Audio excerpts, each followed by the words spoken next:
you know what we're here for?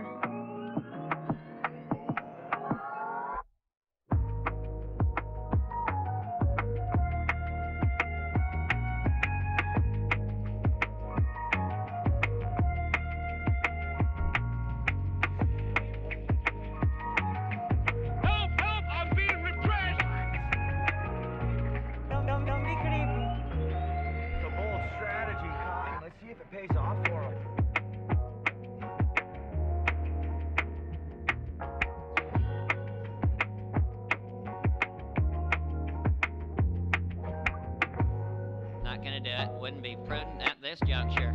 You should be ashamed of yourself for having that thought. Right now. Oh, girl, baby girl. Climate and everything are the same word. What? It's science.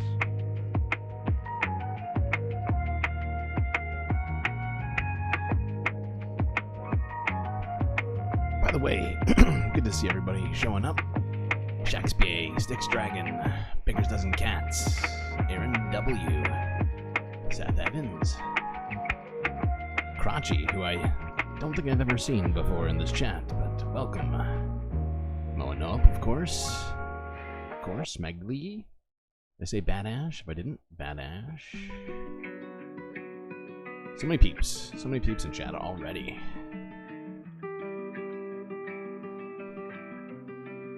By the way, NCC, if you're listening, thank you for the raid.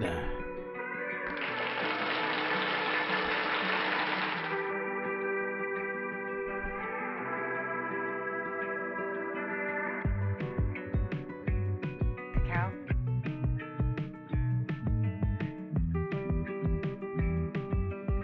Close it up, just like my wife's vagina. I mean, this woman is dangerous, ladies and gentlemen.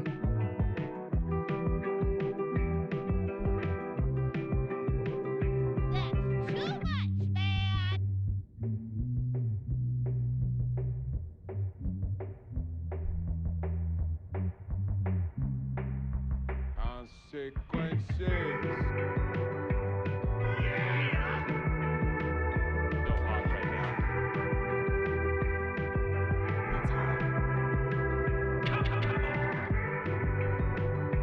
Phrasing.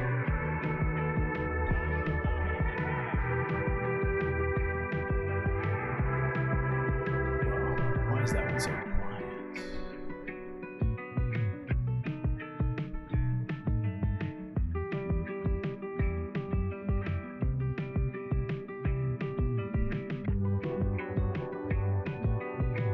In the Ice Age, how much taxes did people pay?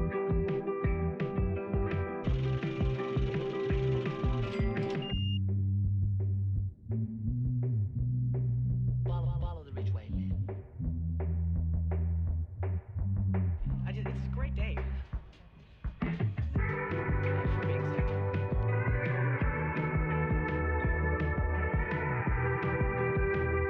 What now?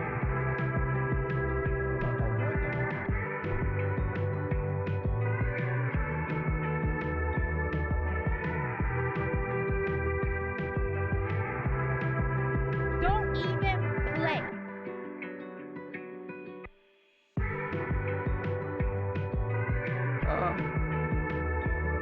Your name, please? A fucking bitch.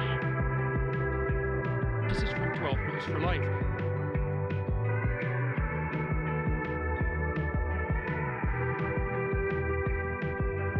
Arguably the greatest work of nonfiction of the 20th century. Oh, hello, Kurt. Interest. It's just crazy enough to work.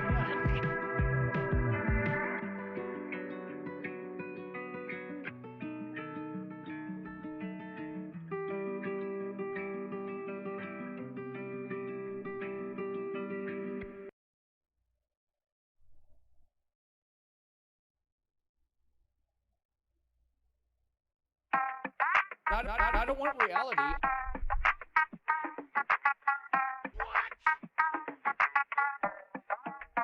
Illegal.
full of Pepe.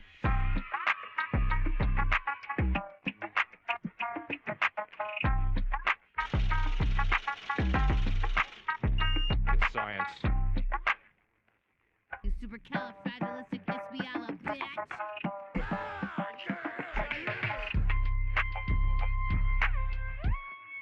I have to have my China. I have to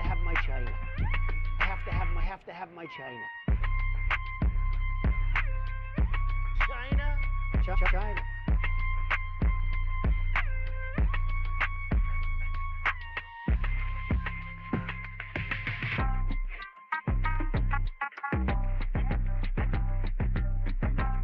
You should be ashamed of yourself for having that thought.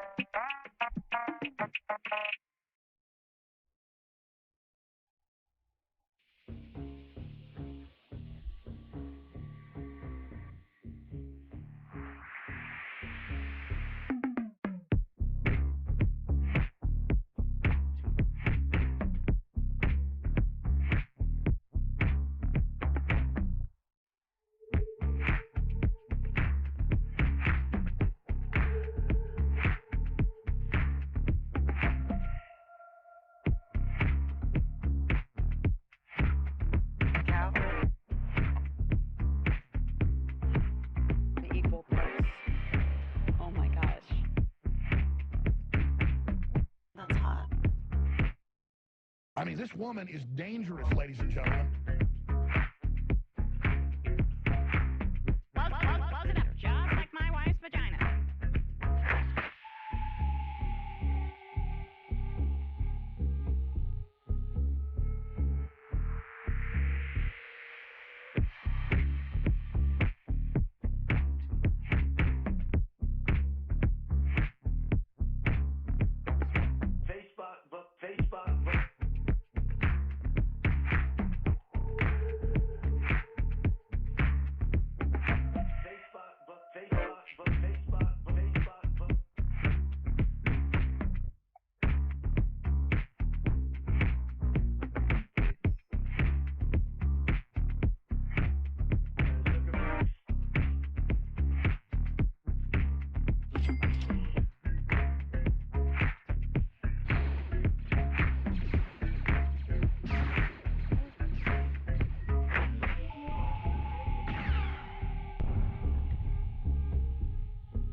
Well, we meet again.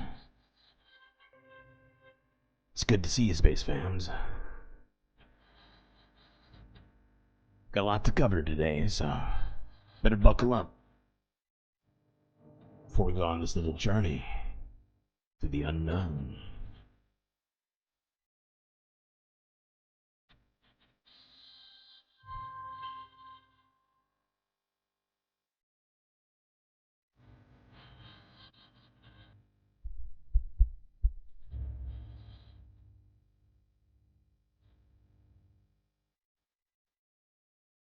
Seeing some other people show up. Vincent Morales and BCAT K. Good to see you all. Hold on, technical difficulty. Fix yourself. Oh, there we go. Phenomenal. Well, unfortunately, it would seem we're gonna start in the same place that we do most nights. That's in the United States, where people just continue to shoot each other for absolutely no reason. Rid of the Second Amendment. We're gonna start here in Atlanta, where a shootout inside of a wing store was caught on camera. I feel like I'm making screaming now.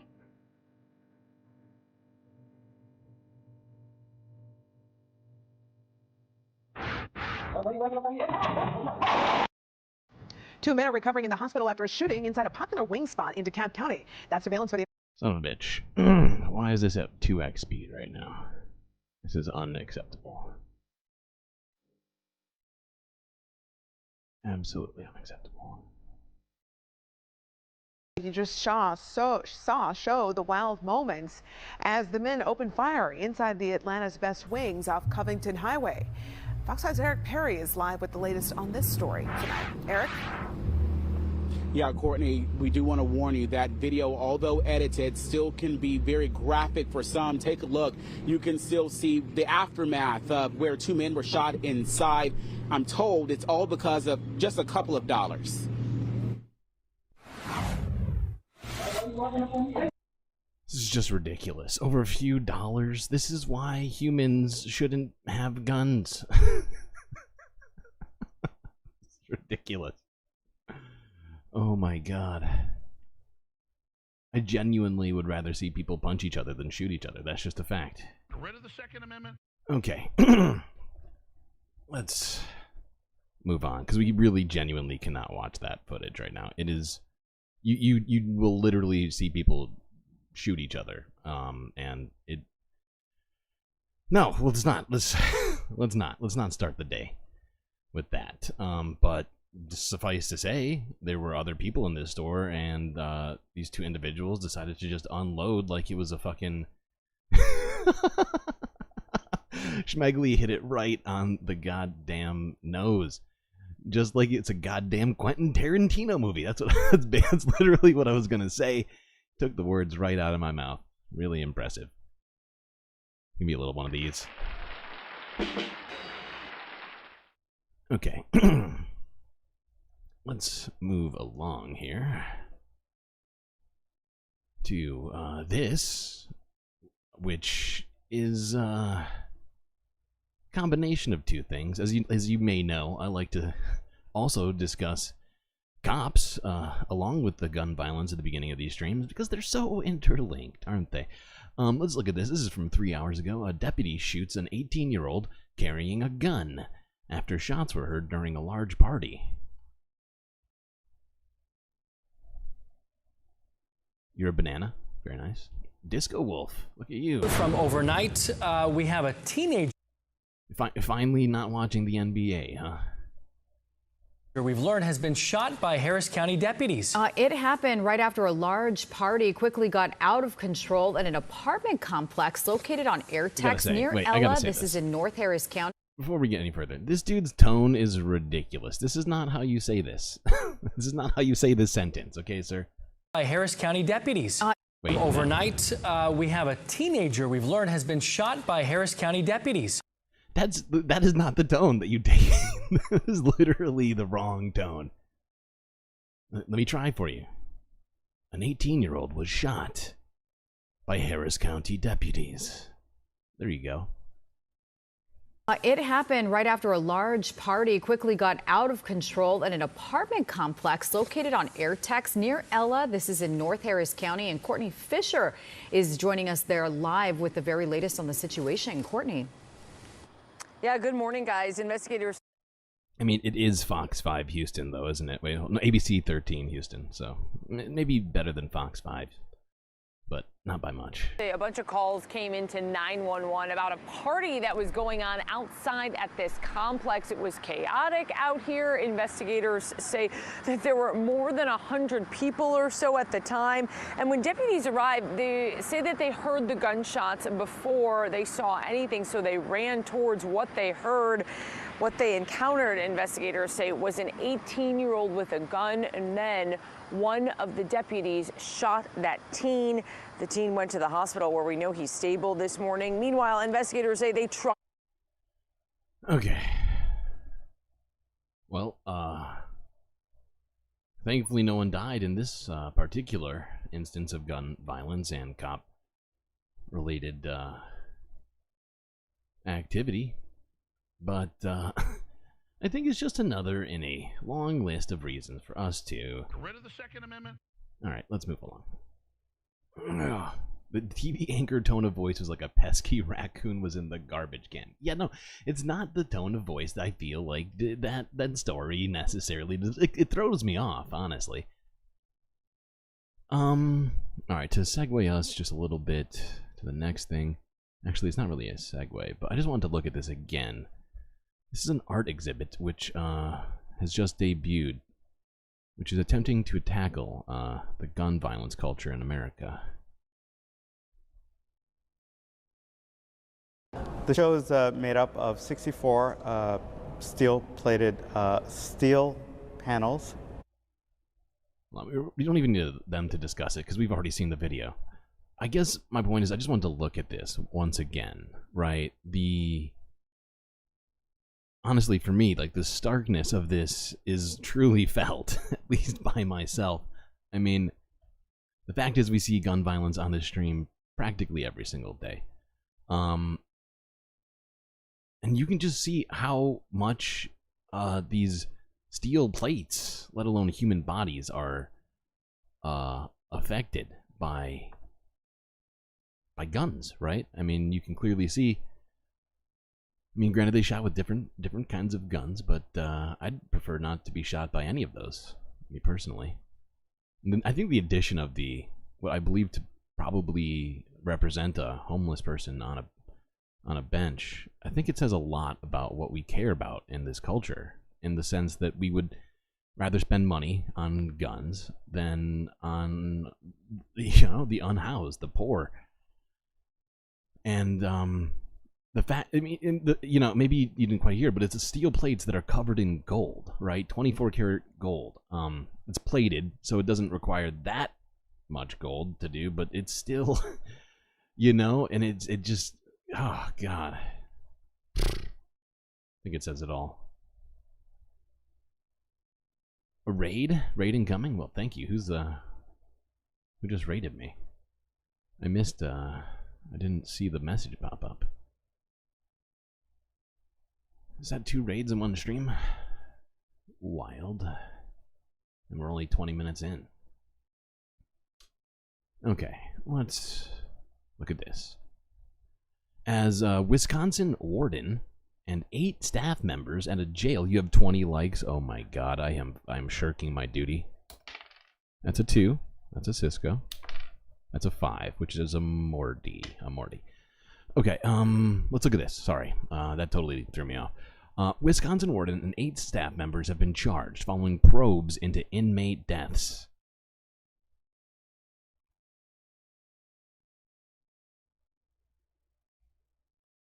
We want to talk to you about 4 deaths that have occurred since June of 2023. These investigations have shown a blatant disregard for the safety of human beings, and arrests must be made and have been made.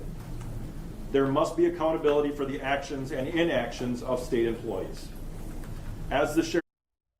This is genuinely the sort of story we need to... Well, I don't want to hear about these things, but we need to hear about accountability for the kinds of stuff that happens, not just in prisons, but regarding all police behavior. I am angered at how these men were treated and how they died. 9 individuals are being charged in connection to decedent 3 and decedent 4. Decedent number 4 was produced dead during the evening of February 22nd, 2024, due to maltreatment by staff. That is a fucked up sentence. Decedent number 4 was pronounced dead due to maltreatment by staff. This is how I feel inside right now.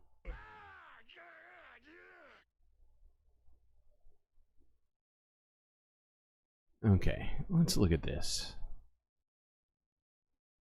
Now, I'm not sure whether or not to agree with their analysis on this. I figure the story itself is actually somewhat interesting and also relevant somehow to our discussions.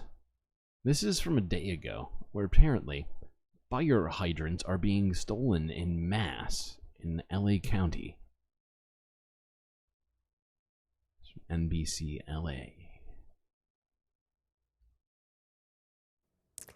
2 fire hydrants were stolen in a South LA neighborhood in just a matter of days. Now the water company that maintains them says they've actually seen hundreds of these kinds of thefts in recent years. NBC4's Macy Jenkins has the very latest on the investigation and video of the latest theft. We cover plenty of stories about theft, but it's not every day we cover this kind of theft. Fire hydrants are being unscrewed and ripped out of the ground across LA County. The Sheriff's Department's Major Crimes Bureau is trying to figure out who's responsible. Everyone else is asking, why on earth would anyone want to steal a fire hydrant? Now, I feel like we've been seeing a bunch of stuff that is kind of like this. That seems to be attacking like infrastructure. We saw a public housing apartment building go down in flames.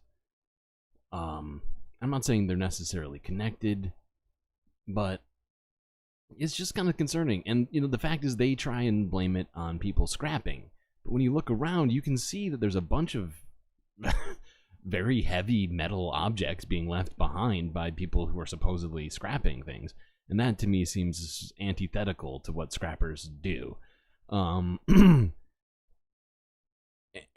don't know. We talk a lot about right-wing extremism, and I'm not necessarily prepared to blame any of this on that yet. But I am on a fence right now. Let's just say that. And let's talk some more about problems happening with infrastructure. This is in Atlanta. If you haven't heard, multiple water main breaks have been happening across the city, causing essentially a large swath of the Atlanta population to go without water, and they are on boil advisories, essentially using the water left in their pipes. This shit is wild. It's across their entire downtown right now, essentially.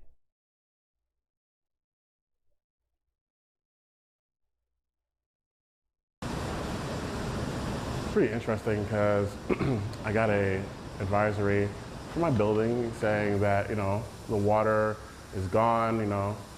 It was pretty vague, and I really didn't understand what to... And the fact is, it's not just the suffering that bothers me about this. It's also the fact that we're genuinely, in these videos and what's happening second by second with all of these things broken, fresh, potable water is being thrown out into the street. In a time when we are already dealing with water problems all over the goddamn world, and we don't need any more of them. I really need to get information like where to get water at, what should I do now, can I take a shower? Yeah, so I definitely had to get bottled water. Lately there has been some advisories to go to the fire department, and people in the area have been providing water around 10th Street. Which was great. Seems like they're putting, from what I heard, they're spending $5 billion to build things in downtown for the World Cup. It seems like money should be going in other locations prior to setting that up. With that much money and investment on things that maybe it doesn't matter as... Okay.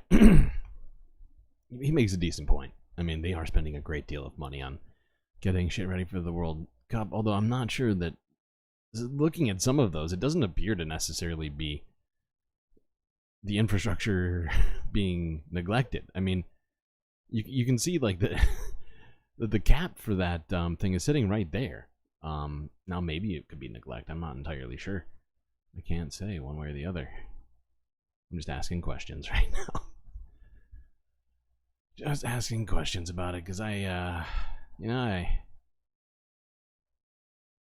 seeing too much weird shit like this happening. You get a third emotional support. Did you just hit 30 likes already? How's that possible? Oh no, we're 24. 24.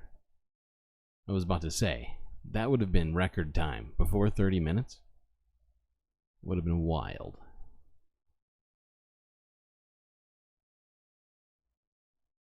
What am I doing? Oh, right.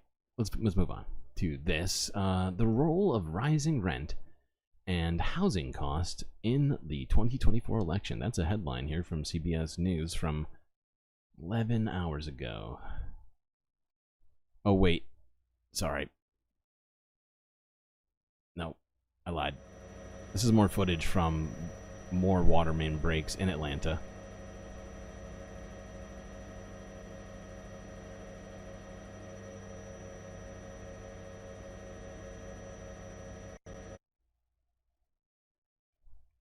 Anyway, now let's go to that. Where is it? Yes.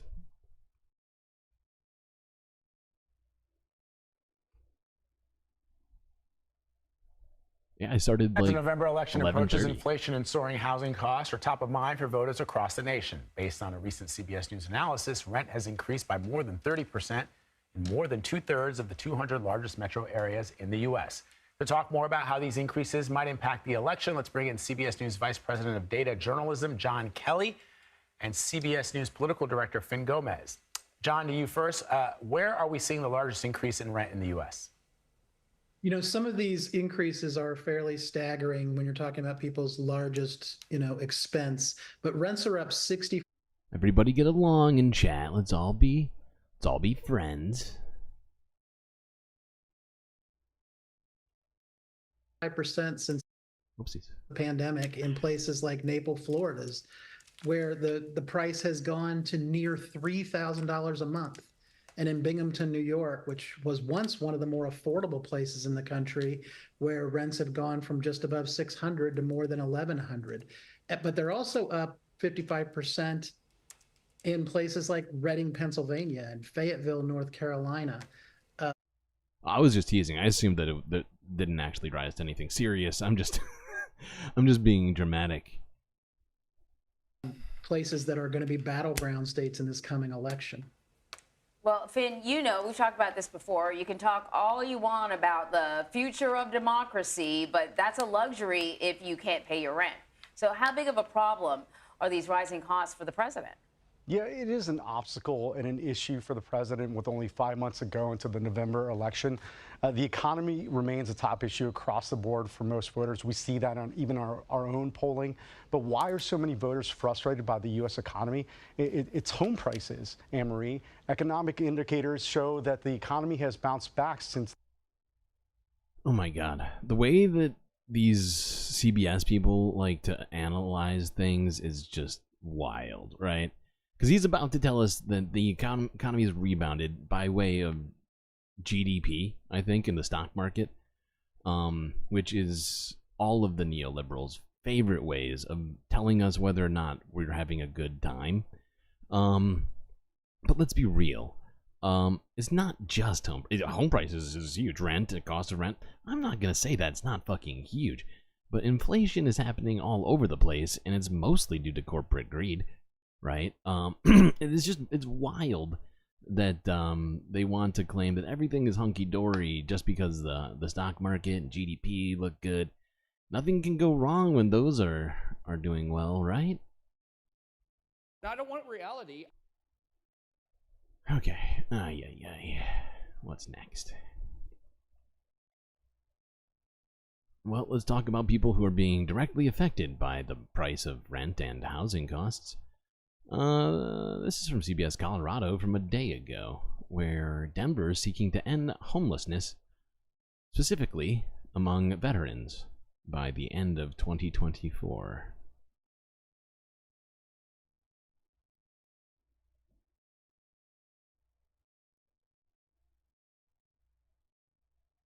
Tonight, the city of Denver is adding another ambitious goal, aiming to end homelessness among veterans by the end of the year. Unhoused veterans aren't just occupying streets in Denver. They are all across Colorado. Those men and women who have made sacrifices for our country, they're now struggling to survive here at home. Your reporter, Gabrielle Vidal.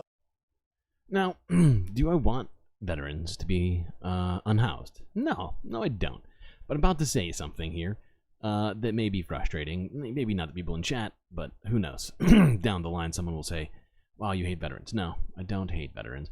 But I don't see why that means that you somehow your need for housing precludes the need for housing of others. I feel like Denver should be focusing on making sure all unhoused people are housed, right? And I find it a bit annoying that they want to create some sort of a tiered system, starting with people who've shot people for the United States or whatever, right? And I just don't see. It's very frustrating to me, right?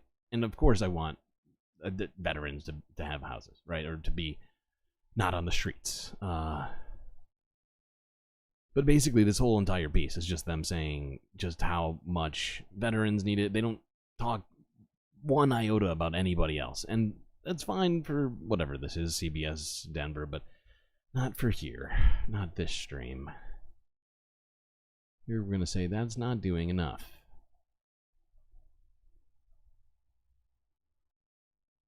Okay. Let's go to this, which I don't think should come too much of a shock to anyone. I'm going to use it to kind of segue. I guess I could segue either way. But let's just start with this. This is from the Reuters 2 days ago. Lower income Americans are dialing back on travel.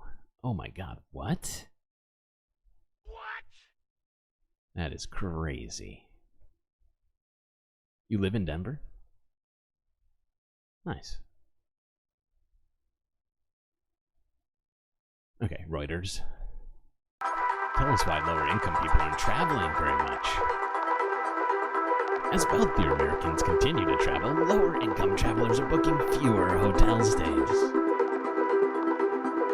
Reduced savings, higher credit, card delinquencies, and inflation are weighing on household budgets. According to data from commercial real estate analytics firm CoStar, U.S. room demand in April fell about 2.7% and 3.9% for mid-scale and economy hotels, respectively. It is beautiful in Denver. I've been there myself. It is lovely. What the fuck with the music? Yeah, I'm not in charge of Reuters and what they put on YouTube. Okay. If I had any effect on that, we'd be living in a different world, I think. Reuters actually has a reach. The music was 10 out of 10. All right, all right. Okay, now let's just go to this little piece, which More Perfect Union has decided to put together for us. This is from 6 hours ago. Now, this is, some of you are probably, most of you are probably somewhat aware of this, but this delves into the lie that made CEOs richer than ever, otherwise known as the Laffer curve, which is basically the basis for trickle-down economics.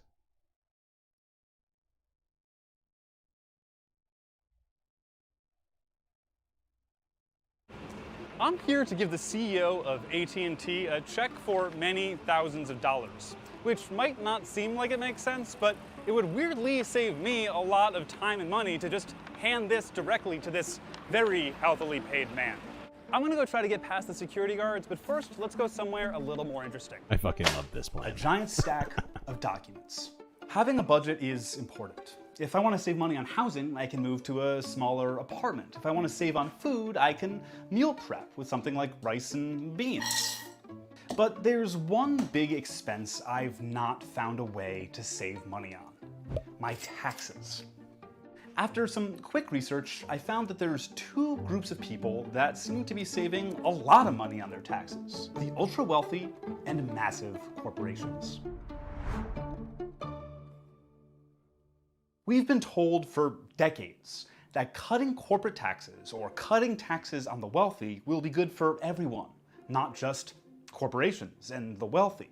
So where did that idea come from? As usual, it was from a bunch of old rich men sitting around at a fancy bar writing vaguely incriminating notes. If you've seen my videos before, you know I love a secret meeting where a bunch of old guys ruin all of our lives. It's 1974, and two men who would one day go on to craft the lie that sent us to war in Iraq sent down with another guy to craft another lie. Dick Cheney and Donald Rumsfeld, then advisors to President Gerald Ford, and economist Art Laffer met at the Hotel Washington in DC, home to classic dishes like oyster stew with milk, which you could, of course, upgrade to oyster stew with half and half for only 15 cents extra. President Ford had just announced a plan to raise taxes, a temporary 5% bump on taxation for corporations and the wealthy. These guys hated that, and Laffer had a theory. He drew it out on a cocktail napkin, except this one was allegedly cloth, so not even disposable, which, like, come on, man. He wrote, if you tax a product, less results.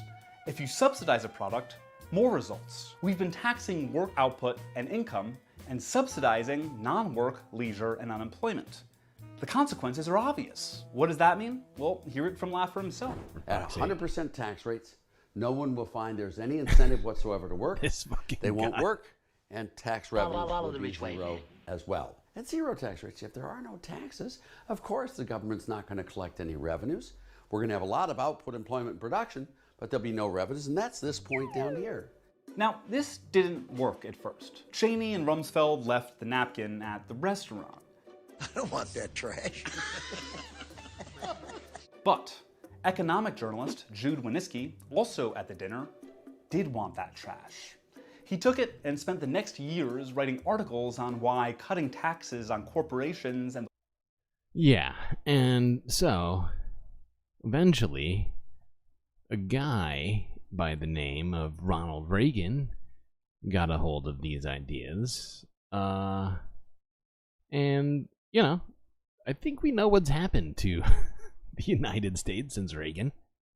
Corporate pay, you know, wealth accumulation has skyrocketed among the, you know, the very top 1%, you know, 0.1%.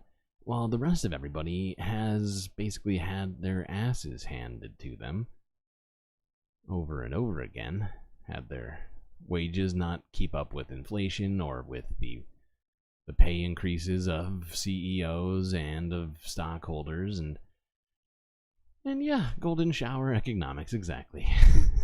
That's the world that we've lived in for the last 40 years because of that one fucking note written at a fancy restaurant for douchebags and whatever it was, what did he say? The 70s?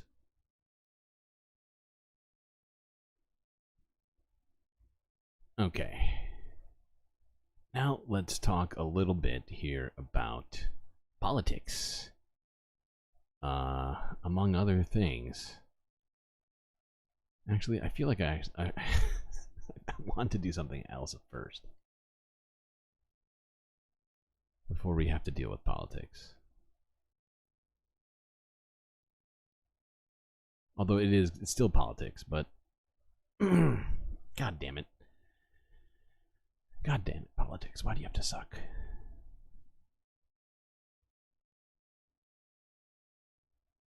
Fun sucker.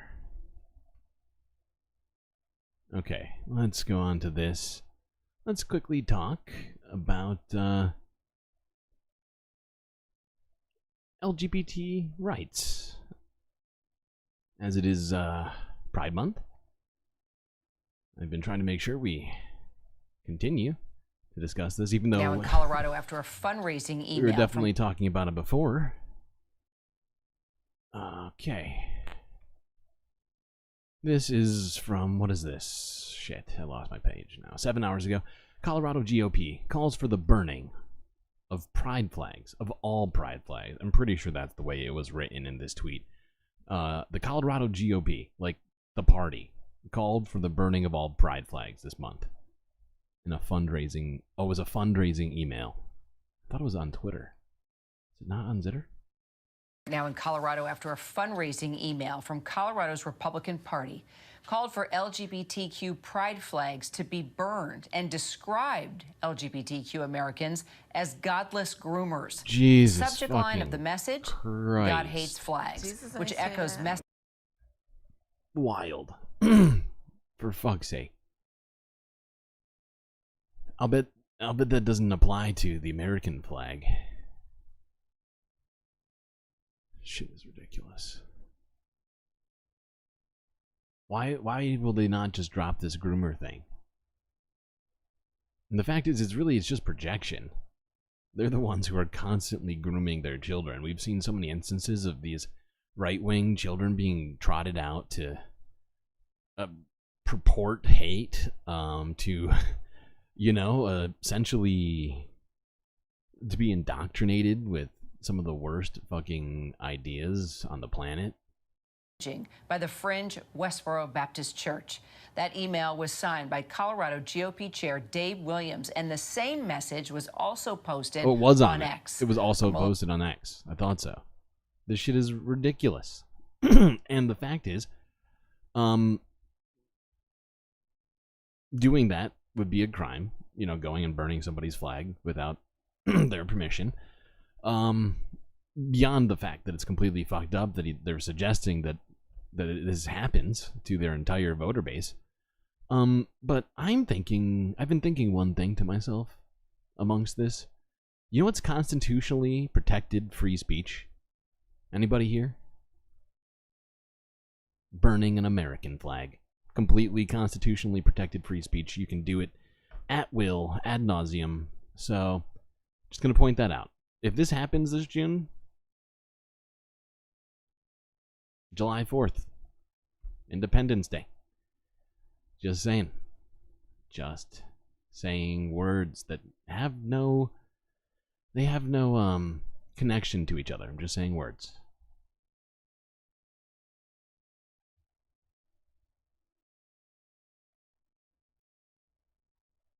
Okay. Actually, I don't know. I'm moving away from this. We're going to continue talking about this. I'm just pissed off right now. He is in Colorado, has been following the story. So, Mullet, let's just kind of back up and tell us what happened here. Well, yeah, Kira, as you described, the Colorado Republican Party sending out this email to its members with the subject line, God hates pride, of course, referring to the LGBTQ community as well. No, absolutely. Donald James is right. They can go buy as many pride flags and then burn them as much as they like. I mean, it is a free country. You know, it seems like a really weird choice, especially from a public, not just a public facing, a goddamn political party in a state suggesting people do this. It really does feel like we're in some sort of fucking Twilight Zone. Pride Month, which they are celebrating this month of June. The email goes on to describe members of the LGBTQ community as, quote, evil, woke creeps, godless groomers, and it accuses them of attempting to indoctrinate and harm children. That email also links to a video where a pastor is describing the... This is just disgusting. rainbow flag, of course, that symbolizes the LGBTQ movement as representing the, quote, demonic realm and human indecency. Wow. Then the Colorado... So much biblical imagery for these people. Just give it a rest. Republican Party really doubling down on some of that rhetoric, taking to X, to formerly its Twitter page, and posting, quote, burn all the pride flags this June. In fact, many of their recent posts on X have really been dedicated to this sort of rhetoric, criticizing the LGBTQ community, Kira. Yeah, I mean, I see what you're saying about ignoring it and not getting triggered, right? And the fact is I'm not triggered yet. I haven't seen anybody actually take a pride flag out of someone else's hands and burn it. At least not this month. But point is, this is something to be genuinely concerned about, right? Like if it was, I don't know, one of the many right-wing personalities on YouTube, I think I would be less concerned about it. But when it's the goddamn Colorado, not the Colorado Republican Party, right? Like, these people basically determine, like, a bunch of things that happen in Colorado, right? Legally speaking. And it's just, you know, do you see what I mean? Like, there's consequences to people like this saying it. It's almost like an endorsement. It was literally an endorsement of the activity, which I think could be construed as being criminal, which to me, it leads me to believe that if this were to happen in Colorado, it would be actionable against the Colorado GOP.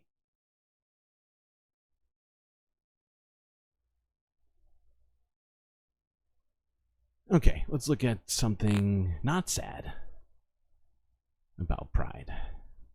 This is from 7 hours ago, where an Ohio drag performer says she's fighting back against legislation and protesters. You're more offended by the groomer allegation? Absolutely. I mean, that was the first thing. Moments of joy with me wherever I go, and know that I'm doing something right. It's for. Okay. Yeah, a bomb threat is ridiculous. Why do they care? I don't know. You think it's due to their own closeted feelings, and therefore they're projecting their anger about that outwards? Well, I'm not going to opine on that, but certainly one of the possibilities.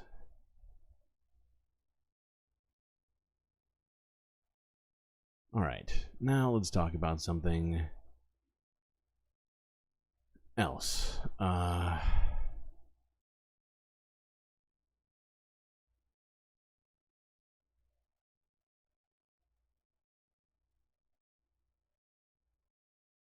Okay, yes. All right. This is from 6 hours ago, from the AP. I found this title to be pretty funny, but hey, AP's once in a while doing some journalism. This is from them.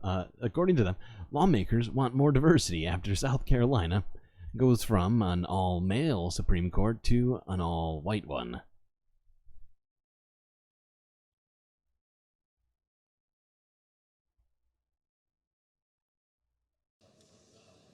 We will now proceed to the election of a justice of the South Carolina Supreme Court. Hereby place in nomination the Honorable Letitia H. Verdon for Justice of the Supreme Court, Seat 3. South Carolina Supreme Court has transformed from an all-male high court to an all-white high court after the General Assembly today elected a white woman to be the state's new justice. Letitia Verdon was selected unanimously. She's a Court of Appeals judge and was widely praised for her ability, but some say that the court needs more diversity. South Carolina is 28% African American. Only about 14 or 15% of the current judges are African American. Having been here and observed this process, it has been about recognizing deficits and gaps as far as our judiciary is concerned. Yeah. Now, I've tried to look into her a bit, but there seems to be very little information, at least readily available for viewing. I'm sure that if I put in more effort, I could figure more out. I'm not entirely sure of what her sort of party affiliation is, what her ideology may be, but considering she was unanimously elected to the South Carolina Supreme Court, my guess is she has some pretty fucked up opinions. Now, maybe I'm just getting ahead of myself. She might be amazing, but let's write that down. I said it here now. She's probably not. I will not get out of your inquiry. What does that mean? GSL drag performance when? When was the drag performance? I don't know. I don't know when it was filmed. It came out 7 hours ago, but it may very well have happened days ago. Who knows how quickly the Associated Press gets out their stories? Sometimes I wonder. Let's go on here. 2 Republicans doing some more dumb stuff. Granted, this is very performative. I'm not gonna lie. On both counts. Because the fact is if it would be wild if anyways, let's start with this. This is 4 hours ago. Associated Press. Republicans 8 hours ago. Senate is voting on the right to contraception bill. Not abortion, contraception. So, you know, the like the pill, right? Or like condoms, right? I guess spermicide is in there too. What else would be under this list of contraception?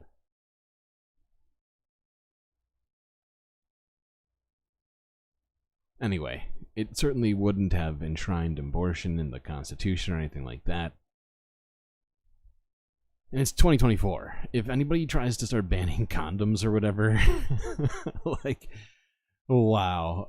At that point, we will already be living under his eye and have a bunch of other things to worry about. Pull-out game, you think that's the new skill, everybody? Because, yeah, okay. Today, the Senate is voting on legislation to protect access to contraception. This is an effort by Senate Democrats to codify the right to contraception into law. The bill was introduced in response to the Supreme Court's move to strike down the federal right to abortion back in 2022. CBS News congressional correspondent Nicole Killian joins us from Capitol Hill with more on this. Nicole, we know that Democratic lawmakers know that this is likely to fail. When will my drag performance be? Oh, okay. I see what you're saying. I don't have an answer to that yet. I have to consider. But they want to put this on the forefront in an election year. Talk to us about the impact it may have. Yeah, well, I think Democrats are certainly hoping that it does have an impact and that it resonates with voters. You know, a lot of times here on Capitol Hill, we see what are so-called messaging bills where, yes, while the majority party here in the Senate may not have the votes to pass a measure like this, at the same time, they want to send a clear message and signal, and as you referenced, try to get Republicans on record with respect to this issue. Let's be real. Nobody is out in the streets trying to protect condoms, okay? And the blocking of this bill is going to upset, I think, I don't know, 3 people, maybe out of 300 million. Yeah, you know, like I'm just trying to think of who this is going to, you know, who are they going to get out to vote because of this? Oh, those Republicans block condoms. We have to get out there now and stop this tragedy. I mean, I'm just saying, like, people are in the streets over women's reproductive rights, okay? It's a ridiculous strategy.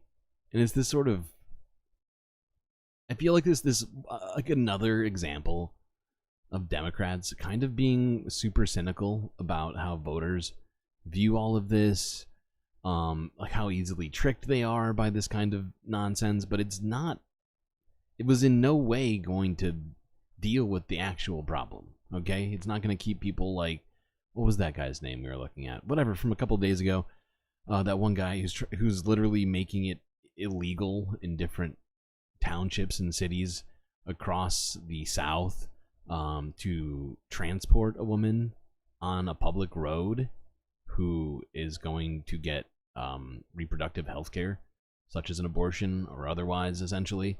It's really fucked. It's really, really fucked. And that sort of performative act in the Congress isn't going to do anything. And the fact is, the Republicans, shortly after, they blocked the bill, of course, because every senator, they want to be seen as acting as biblically as possible. So, you know, either way, What would this? Would anybody have been out just screaming the Democrats' praises if they'd managed to get this bill through? No one was threatening the existence. I haven't heard one single person say we need to take condoms off the shelf. Let me know when that happens, by the way. I'd love to hear about that, because I highly doubt that's going to be happening. Okay. The right is pandering to the... Of course they're pandering to the... Of course they're pandering to the evangelicals. I mean, that's their bread and butter. I mean, how many Republicans in elected office are extremist right-wing evangelicals with insane beliefs about how Christianity should be ruling our entire country? It's a much longer list than I'd like to believe. But pretty sure if I looked it up, I'd be pissed off. Okay. Let's go on. This is from 12 hours ago, where, according to CBS News, Biden's new immigration policy has taken effect as of, I think it must have been exactly 24 hours, or maybe it's now? Is it taking effect? I can't be sure. It was either this yesterday morning or now. ACLU apparently plans to sue Biden over it.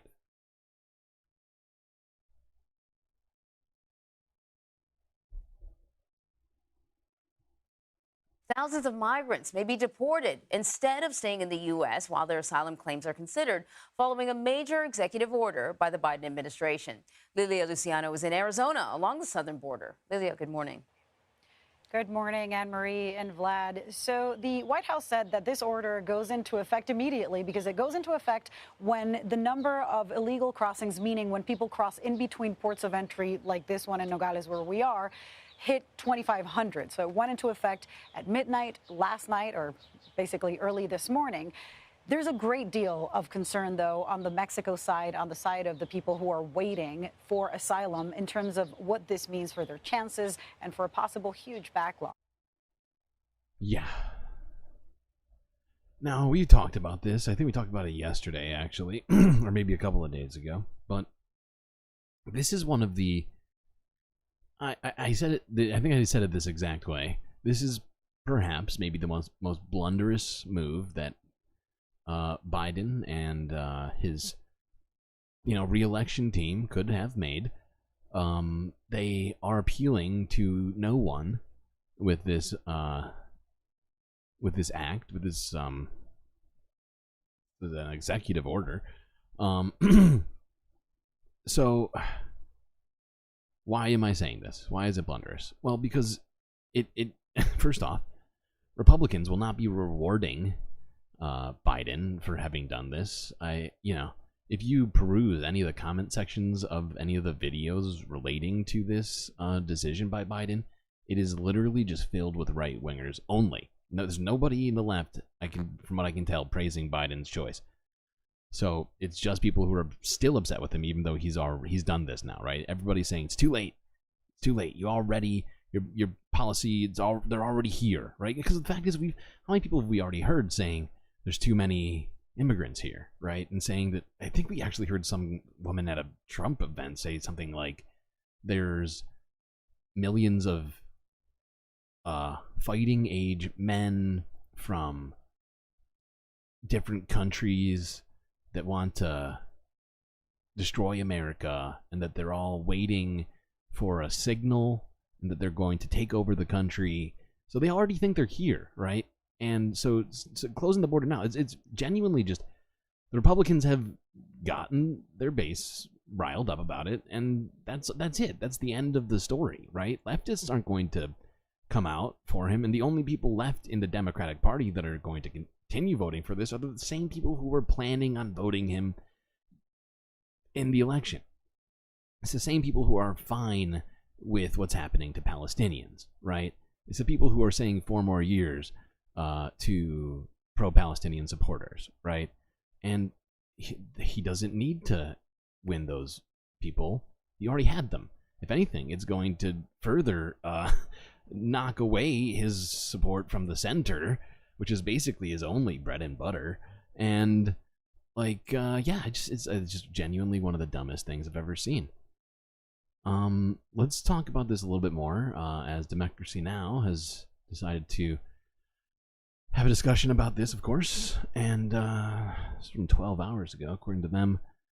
Biden's limiting of asylum and shutting down the border for migrants ahead of his debate with Trump.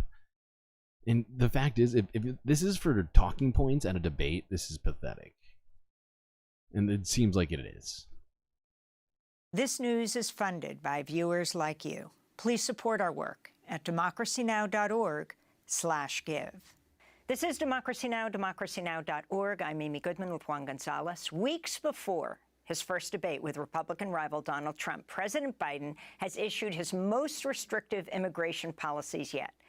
On Tuesday, Biden signed an executive order that went into effect at midnight and will continue to codify the far-right's anti-immigration agenda by temporarily shutting down the U.S.-Mexico border and severely restricting protections for migrants seeking asylum. The order will deny asylum to most migrants who cross outside U.S. ports of entry. The new measures limit asylum requests at the southern border to no more than 2,500 per day. The border would be closed if the 7-day average for daily asylum claims passes that figure and would reopen only after the number drops to 1,500 for 7 days in a row and remains that way for at least 2 weeks. So effectively, this will immediately, the second it goes into effect, which I think is now, unquestionably, it's now in effect, it will be preventing anyone from entering the border. It will just shut it down. That's effectively what this will do.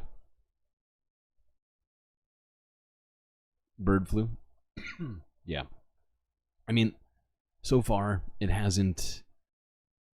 There haven't been any human-to-human cases. So people have gotten bird flu that are in the poultry industry. That's what I've heard so far, which is, it's not good, but it's better than the former. And when the former happens, we're gonna have serious then we'll have serious problems. Asylum is a right. Congress members were joined by immigration rights advocates at a press conference in D.C. Tuesday. This is Gerline Joseph, Executive Director of Haitian Bridge Alliance. It will cause people dying every single day. We say not in our names. That's right. And we continue to stand on behalf of those families, of those children, little boys and little girls we see begging, crying, asking, pleading for safety and protection. Meanwhile, asylum seekers forced to wait in Ciudad Juarez, Mexico, across the border from El Paso, Texas, criticized the executive order. This is a Venezuelan migrant. That is unfair. It is unfair because how are we going to know if they are over the limit? They can always say that they have already exceeded 2,500, and then everyone goes back. That's like a trap. President Biden's also reportedly cut the time asylum seekers have to obtain legal assistance before their credible fear interview from 24 hours to just 4 hours. For more, we go to the border. We go to Tucson, Arizona, where we're joined by John Washington, reporter for the independent news outlet Arizona Luminaria and author of the new book, The Case for Open Borders, as well as The Dispossessed, a story of asylum at the U.S.-Mexican border and beyond. We welcome you to Democracy Now!, John. If you can start off by explaining... Everybody's dusting off their masks in chat. Hilarious. I was what was referred to as an essential worker during the pandemic, and I used to wear a painter's respirator at my job. And I always thought it was fucking hilarious. And you can tell pretty quickly who was a dick and who wasn't based upon their reaction. Exactly what this executive order says that went into effect at midnight, and the significance of this coming right before President Biden has his first debate with Donald Trump. Yeah, thanks so much for having me, Amy. Well, there's still a lot to be seen exactly how this bill, or how this rule will be implemented. We know that a lot of it is going to depend on Mexico. We saw early signs yesterday that the lame duck president of Mexico met with President Biden and seems to be willing to cooperate, but the way that this will actually impact... You're here from NCC? That's what's up, Sisyphean and Task. Good to see you. People really still remains to be seen. But what we do know is that we see again that President Biden has been willing to turn his back to a lot of the campaign promises, a lot of the initial policies that he tried to put forward, and is not upholding asylum or not engaging in the effort to restore asylum as he promised. And we know that the effects are going to be excruciating and likely deadly on people who are trying to seek asylum and who are some of the most vulnerable people in the world right now. So there are a number of provisions in this order. You mentioned a couple of them already. This includes limiting the number of hours that people have access to attorneys. It also significantly raises the threshold for achieving asylum. So right now, and apparently, border police are not even giving people the option of applying, and they're forced to go and on their own, what do you call it?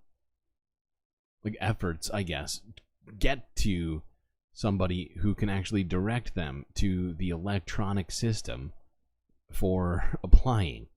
It is wild. This shit is ridiculous. Fuck borders, abolish borders.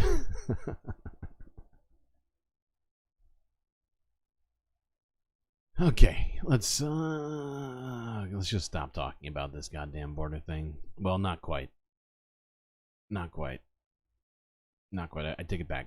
One last quick discussion of this. Well, actually, no, I take it back. We're gonna be talking about this for like at least another 5 minutes. I take it all back. We still have to keep talking about this. I forgot what my plan was. I blame myself. But I actually have this leading into something here today. Borders are inherently violent. Yeah. Yeah, I hear you on that.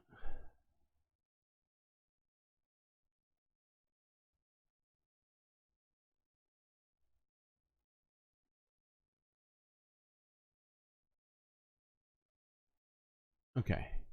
This is from 5 hours ago, where the United Nations is profoundly concerned by the U.S.'s asylum restrictions.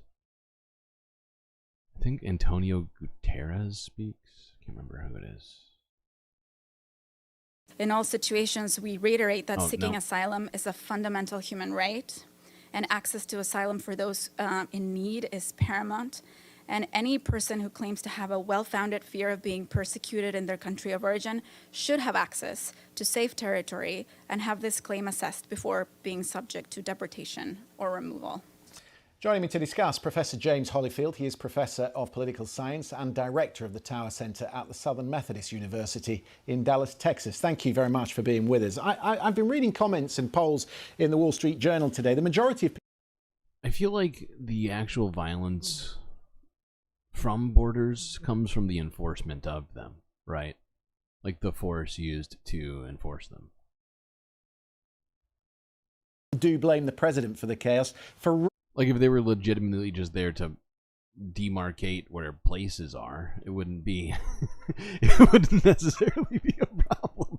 But the way that they're enforced across the world, and we're seeing time and time again it getting worse and worse all across the West as things escalate, and the fact is there is reasons for the number of immigrants right now. It's multifold.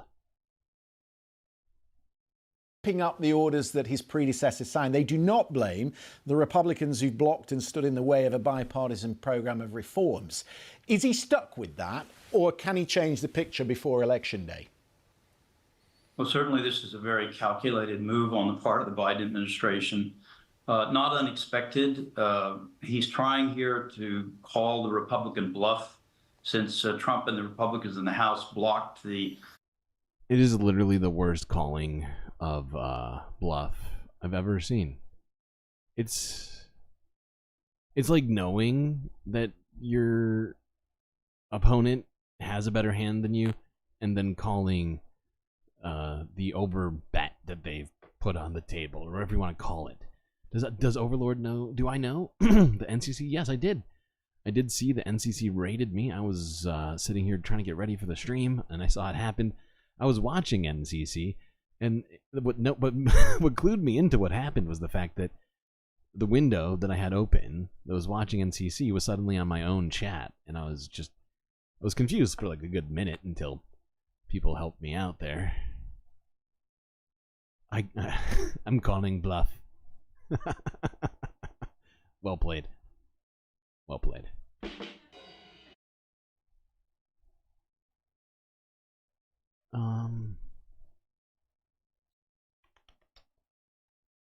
Where was I? Oh, right. I wanted that for just the beginning portion. Really, the analysis was completely unnecessary. We've already gone through it with Democracy Now! And me monologuing ad nauseum. But I just wanted to at least see the United Nations say that our asylum restrictions are, quote-unquote, profoundly concerning. Especially as stuff like this is happening. And this is my segue into our environmental coverage of the show here today. This is from CBC News from 3 hours ago. How climate change is creating refugees across the world. Oh, tell us about that. Oh, I thought it was CBC. Sorry, CBS. Take it back.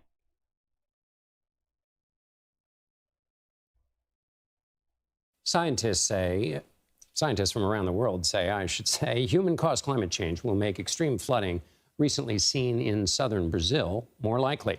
Brazilian officials say those floods last month killed at least 172 people and displaced more than 500,000 others. Natural disasters like that are fueling a new crisis, climate migration. Brazilians who spoke with the Washington Post said they would not return due to the increasing intensity and frequency of extreme weather. Experts also say there will be more climate refugees in the future. For more, let's bring in Lauren Reese. She is the director of the... Need support character now? Are we at 30? We're at 29. We are one like away from 30. So close. So close. Environmental Change and Security Program at the Wilson Center. Thank you so much for being with us. As a starting point, can you just define what a climate refugee is and how that's different from, say, other kinds of refugees? Yes. Well, first of all, I mean, it's absolutely true that we're going to see increased movement of people due to climate change. But most of that movement continues to be within borders. It's internal within countries. People tend to stay within their country's borders. Now, where we do see people being pushed across borders as a result of climate change, it's important to note that international law does not recognize climate refugees. So they don't have the same protections as refugees. They're not allowed to or able to seek asylum. They don't have access to the same basic services and rights, and they don't have access to resettlement programs, for example. And so when it comes to the law, there is no such thing as a climate refugee. Now, whether that will remain the same moving forward remains to be seen. So I was actually shocked to hear that that's not a term. Because it's, but legally speaking, climate refugee doesn't exist. Right? Nobody's ever left their country needing asylum from the climate. Now, I think we all know that that's counterfactual, but here is a fact. We have been looking at a bunch of different island nations in the southeast of Asia that are in serious danger of just being forced by flooding to leave their countries entirely.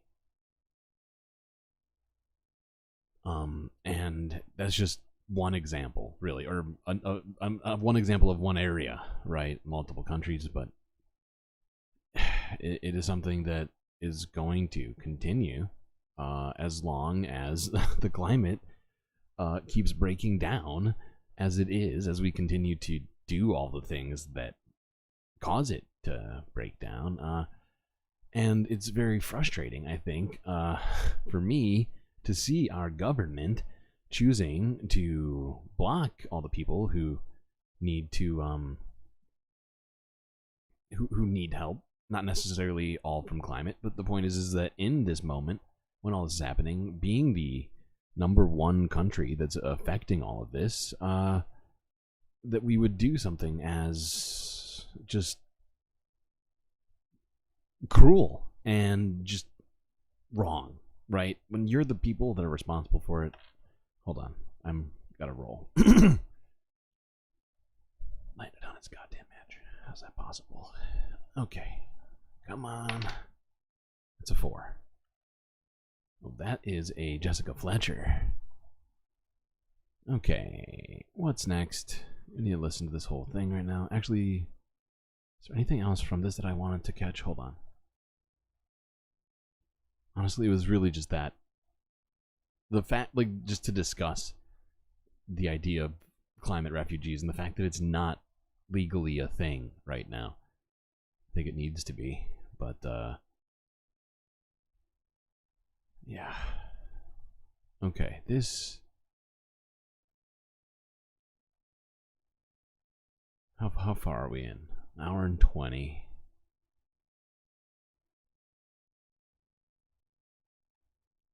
All right, let's discuss an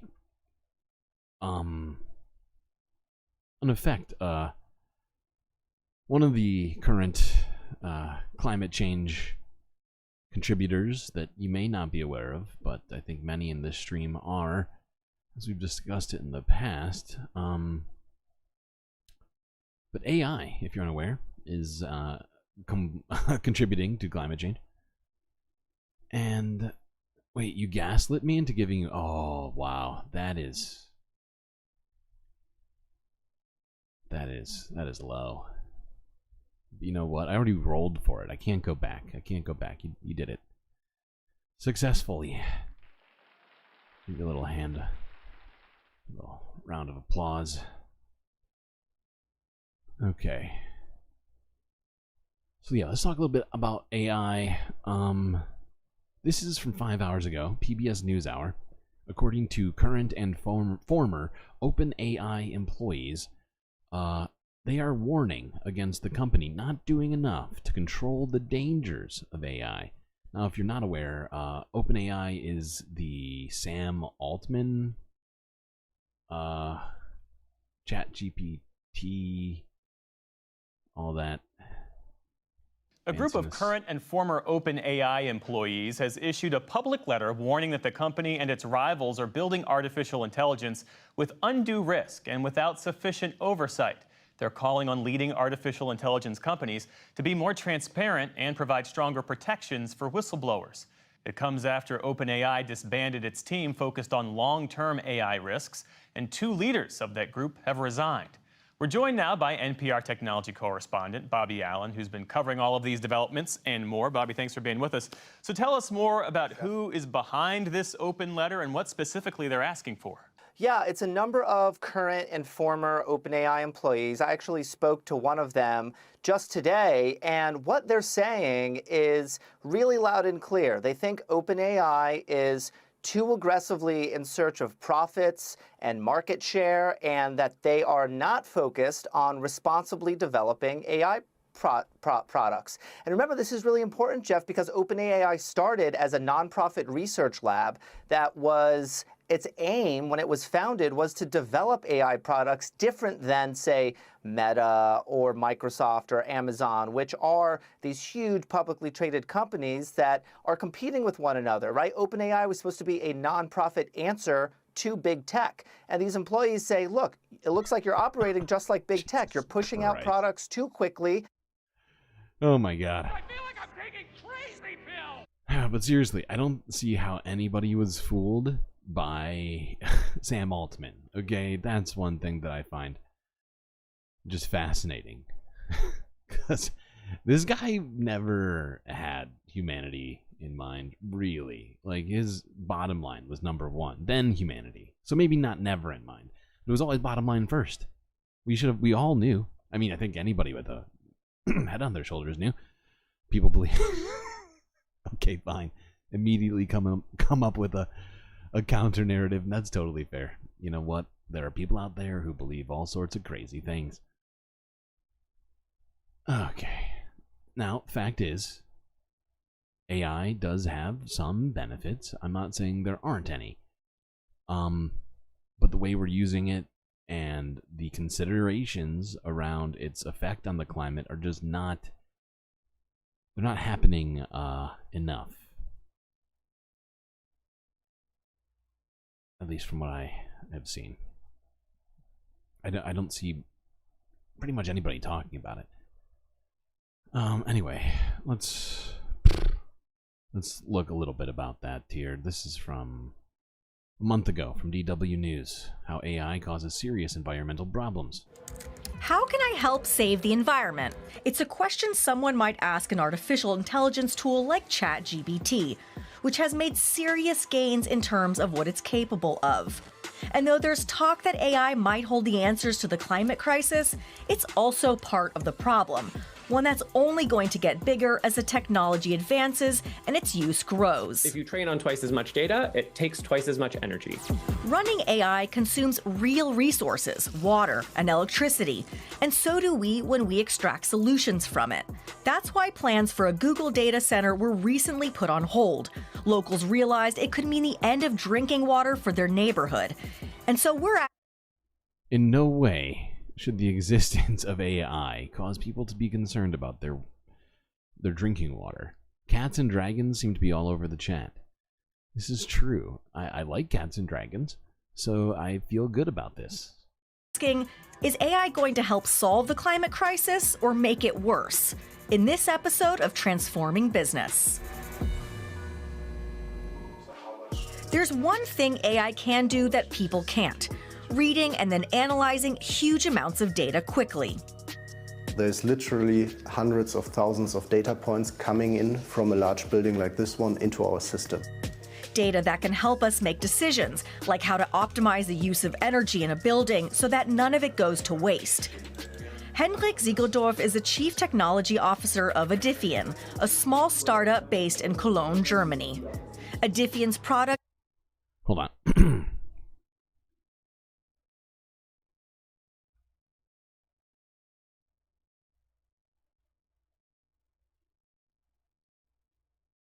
There's no doubt AI has the potential to do good things for the climate, but not everything about it is a gift to the environment. Take this hum, for example, which residents in Chandler, Arizona hear 24/7. It's the sound of a data center processing the billions of requests it gets throughout the day. Think of AI as the brain and data centers as the body that supports the brain to work. There are more than 8,000 data centers in the world. According to the International Energy Agency, data center energy consumption is expected to double in 2026 to what it was in 2022. When I started doing AI research a decade ago, I could run most of the AI systems I was using on my laptop. This is Jesse Dodge. He's an AI research scientist.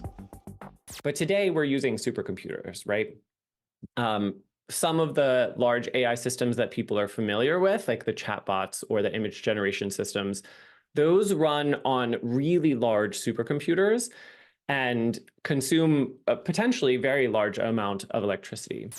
These very large amounts of electricity produce very large amounts of heat. And also that hum you just heard. To keep the data centers from overheating, they must be cooled down. And this is usually done in one of two ways: using air conditioning or water, and lots of it. Let's say I engaged in a 15-question conversation with ChatGPT over how I could be more environmentally conscious. Experts calculate I would be consuming about a half liter of fresh water. And this is where AI can be a little problematic.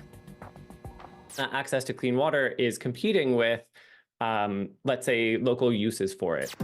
This is what got Google into a bit of hot water soon after it announced plans to build a $200 million data center in the working-class neighborhood of Cerrillos in Chile.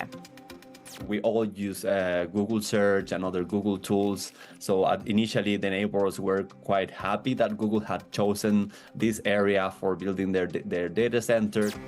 This is Sebastian Leuede, an AI ethics and society lecturer at King's College London. They saw it as synonymous with progress, development, a new pole of innovation in the area. But once they took a look at Google's environmental impact report for the data center, they were startled by what they learned. They found out at some point that this Google data center was going to use 168 liters of water per second in an area facing drought. A drought that is now in its 15th year and caused elected officials to ration water in the capital of Santiago. But after fierce protests from the community, the permit was put on hold. A local environmental court told Google it needs to modify how it plans to cool its servers. Okay. So yeah, I mean, and that's one of a number of examples where these massive server farms are literally draining the water out of local communities to keep themselves running. Why did we need AI again? What problem is it solving? It's honestly a great question. And I don't know if we do need it. It's hard to quantify need on a entirely human scale, right? There are some things that it is doing that have never been doable before because of human limitations, right? But is that worth the environmental impact? And that's, I think, the question we all have to ask ourselves every time we even consider using AI, right? And because the fact is for research purposes and things like that, it's capable of reading at a speed that, humans are just totally incapable of checking through data in ways that humans are just can't do. And even just regular,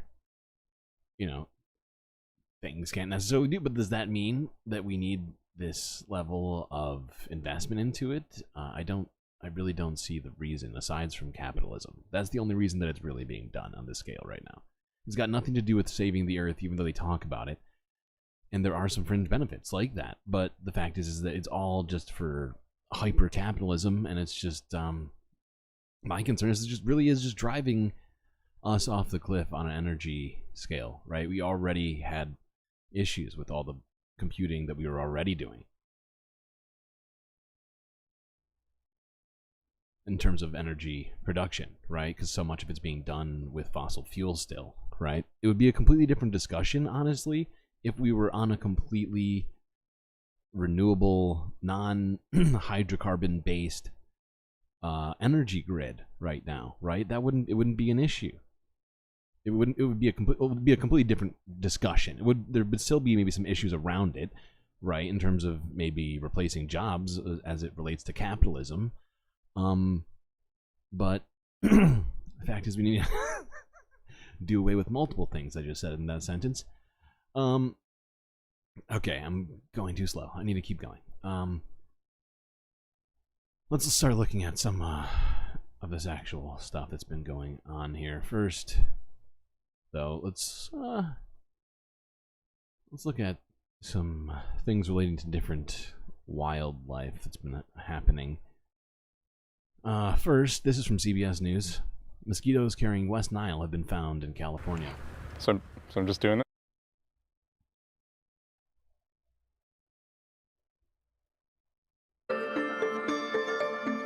As the heat of the summer begins, so does mosquito season. And in Los Angeles County, health officials have confirmed the first positive sample of the West Nile virus in the area. The sample was taken from a mosquito trap. For more on this, let's bring in Dr. Amish Adala. He's an infectious disease physician and senior scholar at the Johns Hopkins Center for Health Security. Good to see you in studio. Thanks for having me. So, mosquitoes are terrible. I like all living things, but mosquitoes seem to be a scourge on humanity. Explain what the West Nile virus is and how it spreads, particularly with mosquitoes. So West Nile is a virus that kind of maintains itself between mosquitoes and birds. And what can happen is humans get into that cycle and get bitten by a mosquito that carries the virus. And about 80% of people have no symptoms at all. 20% or so might have a flu-like illness, but about 1% or less than 1% can get a pretty dangerous infection where the virus travels to the brain, and that's where we worry about what's called encephalitis and seizures. People can die from that. Yeah. So, first off, we don't have a vaccine. There was a vaccine being worked on at one point, but it is not approved by the FDA. Now, the habitat for these kinds of mosquitoes that carry the West Nile virus has dramatically increased over the last, I think, like 20 years or something. And, you know, at one point they were kind of relegated to like very, very warm places that were near the equator, not necessarily on it, of course, but just sort of closer to that area in the tropics. But over time, they have, as things have gotten warmer over the last 20 years, been able to completely increase their habitat all the way through much of North America. So yeah, it's not good. Oh God. All right, let's look at this. This is from a day ago. U.S. heat domes could cause stormy impacts in Canada.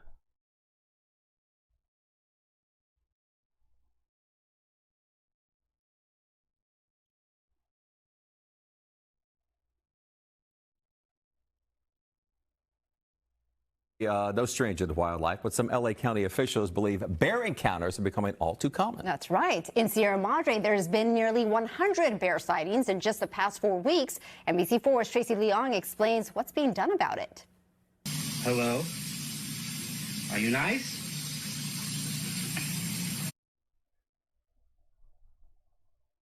I just realized I have this video. Your hope is that AI can help research to be. Well, the fact is it can, right? The problem is that we're using it for a lot of stuff we maybe don't need to, and the amount of,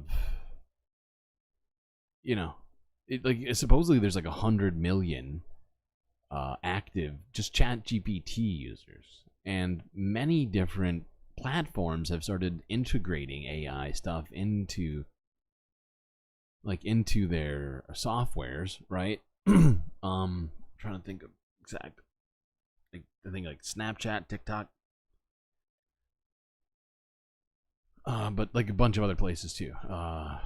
Photoshop has done it. Like most of the graphic design people are now using AI. It's all over the place.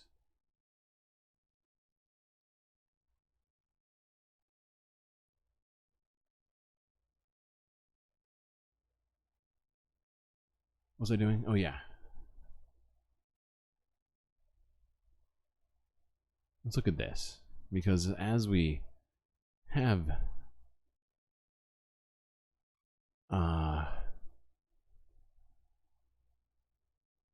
if you haven't heard, there is heat, big time heat, coming into the West Coast. Started yesterday. And it will be going through, I think, to the weekend. That heat dome that has entered the West, I believe it was from the Pacific, essentially, could cause stormy impacts in Canada. Let's look at this. Bears on Sunday fun day. It's often known as a heat dome, a ridge of high pressure trapping warm air underneath it that stays in one place. The sun can crank up the heat beneath and cause a heat wave. For a period of days, or even a week or so, you get these persistent high pressure. It gets hotter and hotter and hotter. Such heat was felt in Western Canada in 2021 and now has settled over the Western U.S. Experts say the system in the U.S. isn't likely to reach Canada at this time, but storms that form around it could, because the dome almost acts like a bubble. So that air has to go somewhere, and it's going to go north of the edge of the heat dome.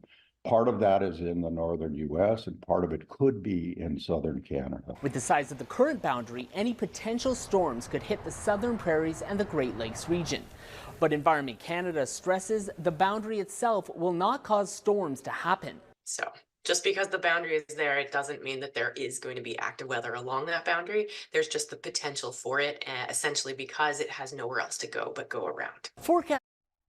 No guarantee, but it is definitely something to consider as a large system of what would be high pressure, I guess, and heat going against the cold air coming from the north could certainly create some very chaotic weather patterns along it. And the fact is we just left tornado season and entered hurricane season. So, all bets are off. You're back. Good to see you, Sticks Dragon. Good to see you. I know there was a lot of shows on tonight. I tried to start as late as possible tonight. It was like 11:30 when I started. What was it? Like all of Left Past 10, Matt Binder, NCC, Shakespeare was streaming at one point. There was like 10 people streaming tonight. What am I doing? Ah, yes. So we've been talking about multiple fires that have happened in the California area over the last week or so, maybe a couple weeks, because there's been multiple. But another fire has now broken out in the, what's it called? Oh, what's that valley called? The Napa Valley. As California heats up, 57 acres are now on fire in St. Helena, according to Cron 4 from 5 hours ago. This one's being called the Crystal Fire, apparently. I don't know why.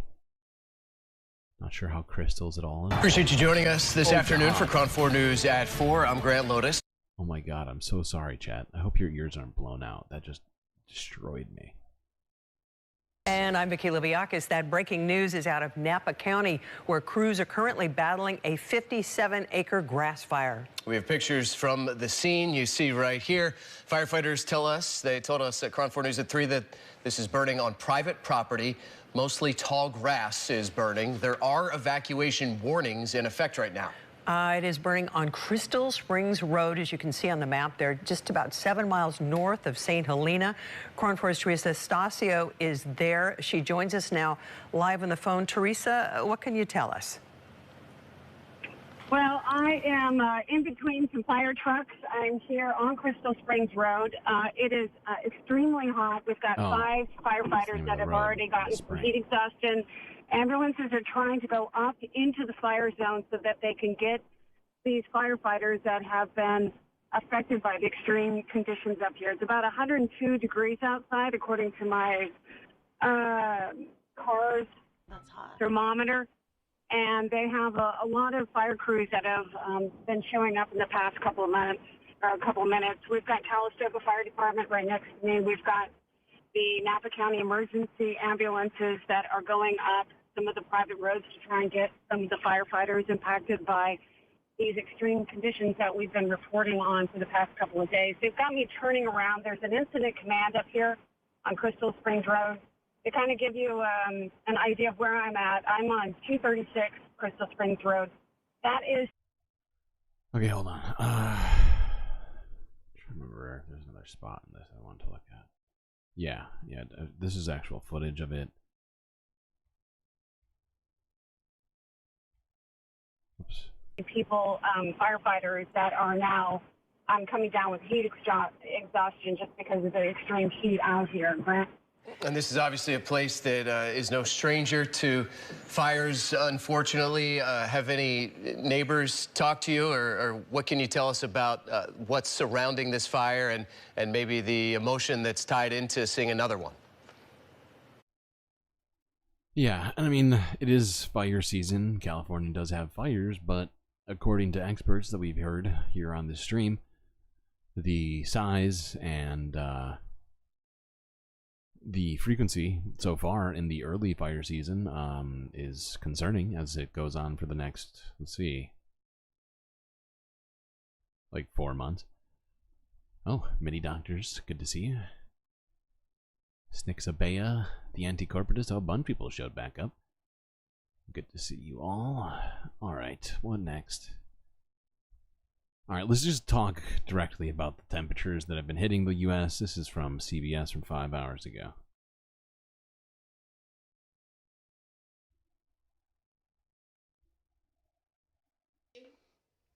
Tonight, dangerous temperatures are scorching much of the western U.S.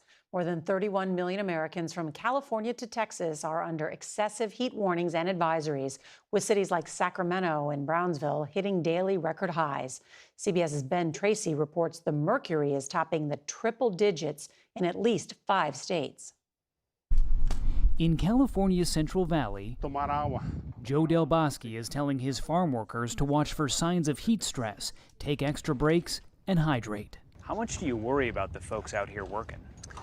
We watch our folks very carefully. That's when we'll go to either Plan B, which means take more breaks, drink more water, or we go to Plan C, which means shut it down. The heat dome trapping hot air over a wide swath of the West is sending temperatures soaring 15 to 20 degrees above average. Early season heat waves have outsized 15 to 20 degrees above average in that entire area.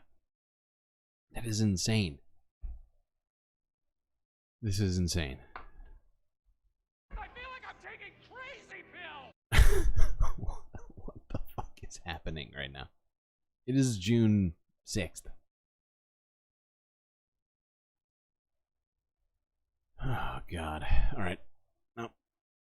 Temperatures soaring 15 to 20 degrees above average. Early season heat waves have outsized impacts on human health. John Abatzoglu is a climate scientist at UC Merced. He says it's unusual to get this hot this early. Scientists say this western heat wave is made 3 times more likely by human-caused climate change. What is climate change doing to heat waves? Yeah, climate change is giving these heat waves a boost. They're also getting hotter and lasting longer. Thank you, sir. Extreme heat is the deadliest weather-related event in the United States, It was killing more revelatory. people than hurricanes, floods, and tornadoes combined. Here in Merced, California, it's going to be 104 degrees today, a near record. This fair opens tonight, and several years ago they moved this from July up to June because it was too hot in July, and now apparently it's too hot in June as well. I feel like that sort of thing, like these sort of real world examples say so fucking much. It's like it's so tangible to think about. He said it several years ago. I don't know exactly when that means, but my assumption is several usually isn't too many. Maybe 5, 7. I don't know. That seems like even stretching it for the word several. But in whatever amount of time that is, we'll even call it a decade, right? Just to be generous with the word several. To have to move the date of a festival from July to June, and now to have the first week in June be too hot for people, like physically, like against, like, you know, it is just insane. It is insane just how quickly, I mean, oh my God. Basically taking it from the middle of summer to spring.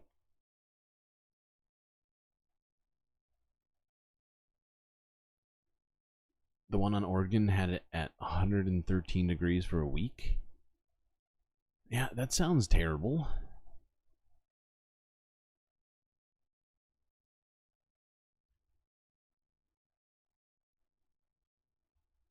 We're just going to keep talking about this fucking heat wave because it's going to stay like this for a little bit. Well, a dangerous and potentially record-breaking heat wave is hitting states in the southwestern United States. Parts of California, Arizona, Nevada, they've had excessive heat warnings, and some areas could see temperatures around 110 degrees. And the weather is, temperatures are rising globally as well. The EU's climate service says last month was the hottest May on record, and the world has seen record temperatures now for 12 straight months. CBS News senior national and environmental correspondent Ben Tracy is in Merced, California. That's in the central part of the state. So, Ben, a lot of times people hear these stories and they say, oh, it's summer and it's hot. This shouldn't be breaking news. Changing the events, like the dates of summer events like fairs, will help make more people notice, but will it make them notice fast enough for us to do something about this, right? Like, I just feel like going out and just shaking every person I see and saying, hey, climate's changing. Obviously not literally. About why this is actually different than just normal summertime temperatures. Yeah, so here in Merced right now, it's 83 degrees, which obviously is pretty pleasant, but in a couple of hours, it's going to be well over 100 degrees. They could hit 105 here today, which would tie the all-time record for this date. And the reason this is unusual is not because it's 105 in Merced. That happens often here in the summertime. What's unusual is that it's happening this early in the season. And when you look at places like Las Vegas or Phoenix, for them to be hitting, 112, 114, that happens, but it usually happens in July and August, and now it's happening in June. So this is a heat wave that... So all 4 of these states were under 100 plus degree temperatures already, first week in June. And like he was saying, usually you see these kinds of temperatures in August, which means what are we going to see in August? We're going to see like Arizona literally melting. I mean, maybe not. And I mean, things do already melt, right? In the sun. I've seen it happen in places not in Arizona. But I guess my point is that, we're talking about potentially seeing the same sort of temperatures that India has been seeing recently, which was over 125 degrees Fahrenheit. So, no, it's looking like this summer is going to be pretty shitty. Okay, let's look at something uplifting.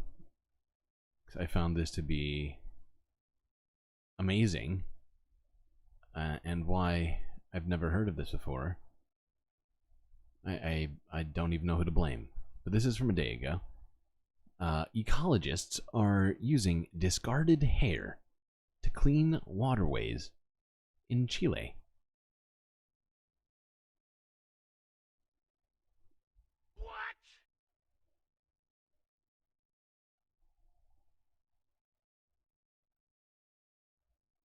Discarded human and dog hair is helping clean up Chile's lakes, streams, and other waterways.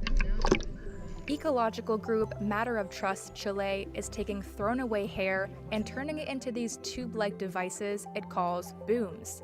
They're made out of mesh and filled with hair, leveraging its natural absorbent qualities to clean local waterways of oils, heavy metals, and other contaminants.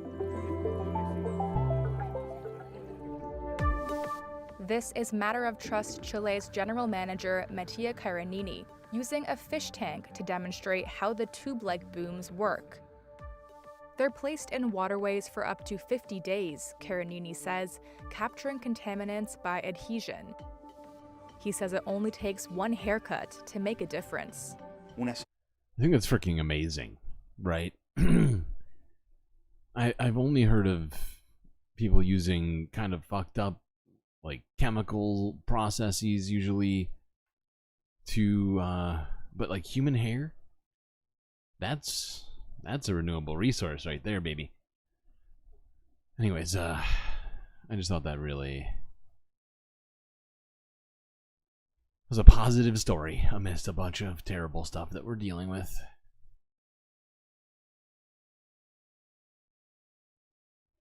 But hey, haircuts can save the planet. Okay, that might be a little reductive. Let's look at this from 6 hours ago, where Anthony Guterres called for a ban on fossil fuel advertisements at the UN. It's from 6 hours ago, BBC.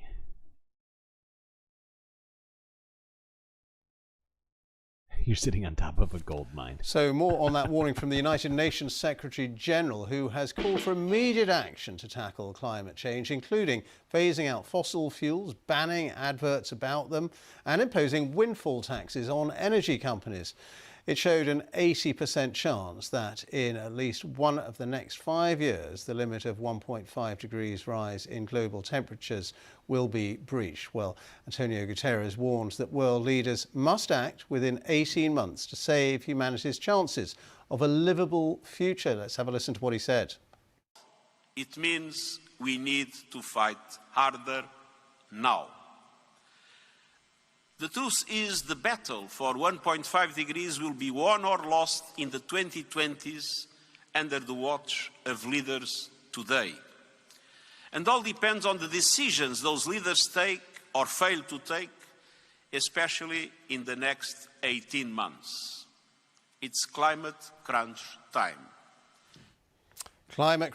I hated that speech. I love Anthony Guterres, but that made me sad. It's not his fault. It's not his fault. He's just telling us reality. I don't want reality. Oh, God. 18 months. Stop talking in months. That makes... I mean, I guess at that point, you really can't do anything but talk in months. Maybe weeks would sound better? How many weeks is 18 months?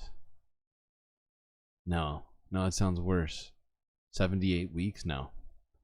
No, let's stick with 18 months. That sounds longer. Oh, God.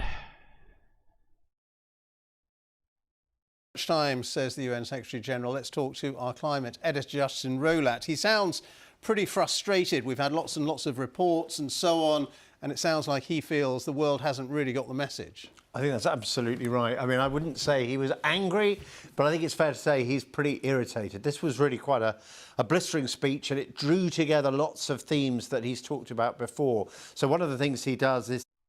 You agree weeks is not better? Maybe days. Maybe days would be better. What is that? 546? I'm trying to do the math in my head right now. That's not helping either. That's not helping. I'm going to stop. He lays into the fossil fuel companies. He says, look, you're not doing enough, anywhere near enough, to change your economic model, to move away from the coal, oil and gas that we know are driving climate change. He says you're making huge profits, you're feasting, he says, on subsidies from countries, and you really must do more. And he calls on countries to governance. He says you need to clamp down on fossil fuel companies, as you say, impose windfall taxes, restrict advertising. So he compares it to tobacco advertising. I don't think he's just talking about fossil fuels as a product. I think he's talking about, you know... Let's be real. I mean, I think it's endangering more people than tobacco ever did. And tobacco's got a huge number on it. It's huge. Restrict advertising for petrol and diesel cars as well. I think he thinks that we really do need to regard this as a poison that is corrupting the world. That's certainly the way that he sees it. So this is really quite a radical speech, and I think you're right that there's real irritation that the world hasn't heard his other calls for action. There's real irritation that governments aren't doing enough. And I think he looks around the world. This is a year of elections, so something like 75% of the world's democracies are voting this year. Yes, they are. We've been talking about a bunch of those votes. No, days isn't better either. Okay, I'm sorry. I'm going to stop trying to well, I might not try to stop quantifying it, but I'll stop saying it for now.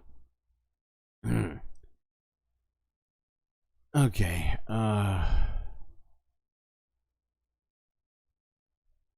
well, we need to start listening to ourselves, because I think even the majority of Americans, just generally speaking, are concerned about the climate and want us to do more about it. And we're not. We're leaving it up to capitalism to take care of it. But capitalism has no... there is no... not input. There is no, like, impetus for capitalism to attempt to save the planet.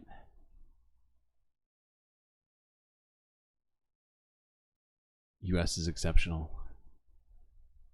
U.S. is exceptionally fucked sometimes, most days. We've been voting. In what way? Here at the Galactic UN or real life? I guess both are true.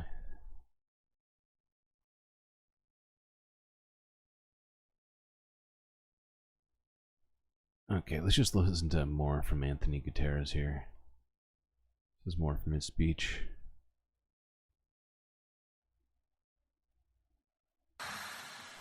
Dear friends of the planet, today is World Environment Day. It is also the day that the European Commission's Copernicus Climate Change Service officially reports May 2024 as the hottest May in recorded history. This marks 12 straight months of the hottest months ever. Our planet is trying to tell us something, but we don't seem to be listening. We cannot accept a future where the rich are protected in air-conditioned bubbles, while the rest of humanity is lashed by lethal weather in unlivable lands. It's climate crunch time. We are playing Russian roulette with our planet. And we need an exit ramp off the highway to climate hell.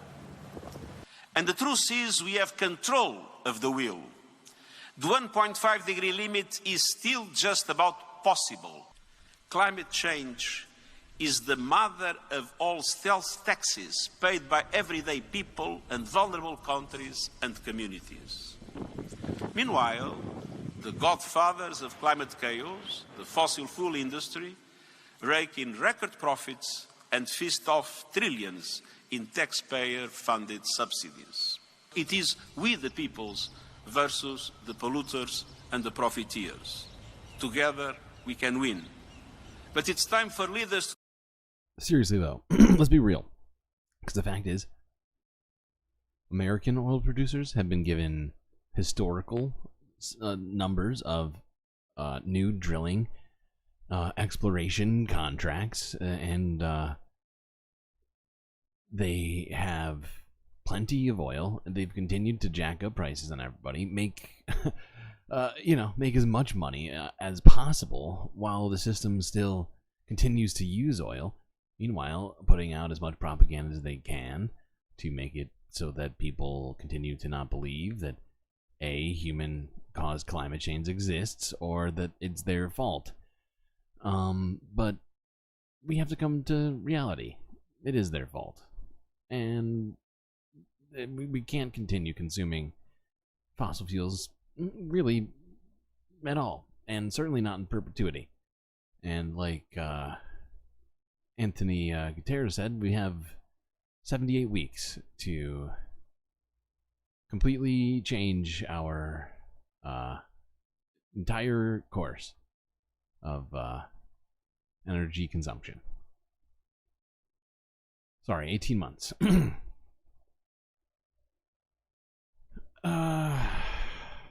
Let's look at this.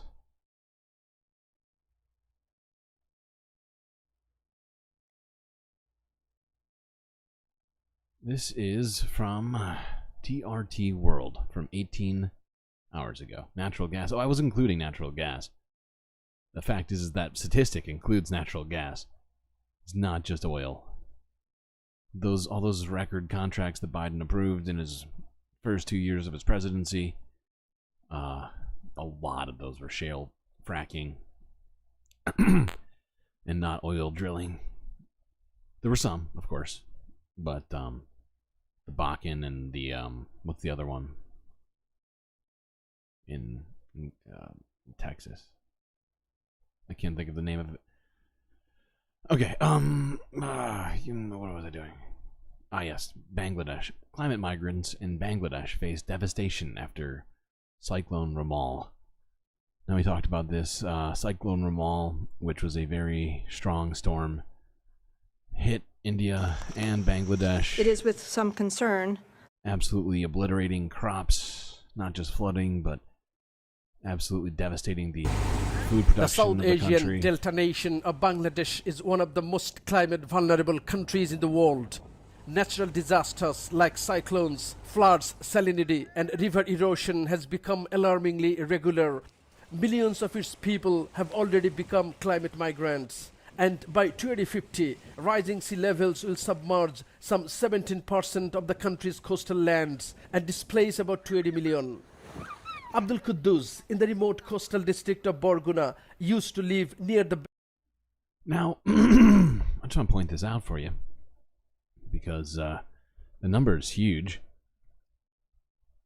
The population of Bangladesh is 170 million people.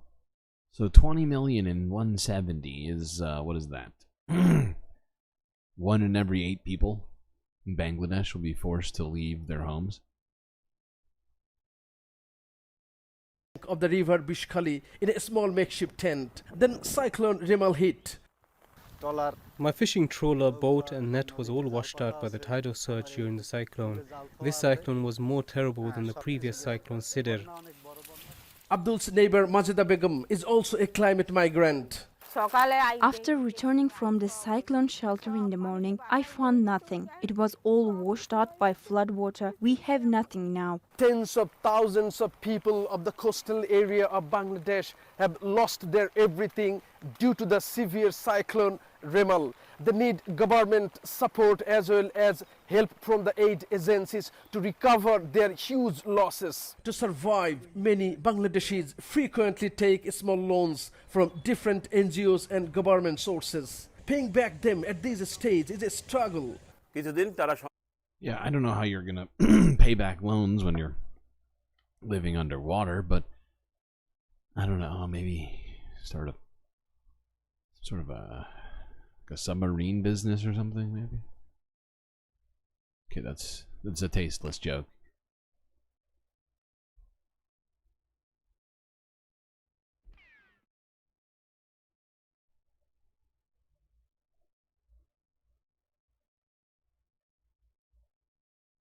Oh god. Okay. Let's look at these last two to just kind of wrap up the climate talk. First, this from 4 hours ago from Reuters. A warning of climate hell, quote unquote. After 12 hours, after the 12 hottest months on record, the future looks pretty bleak as it comes to heat.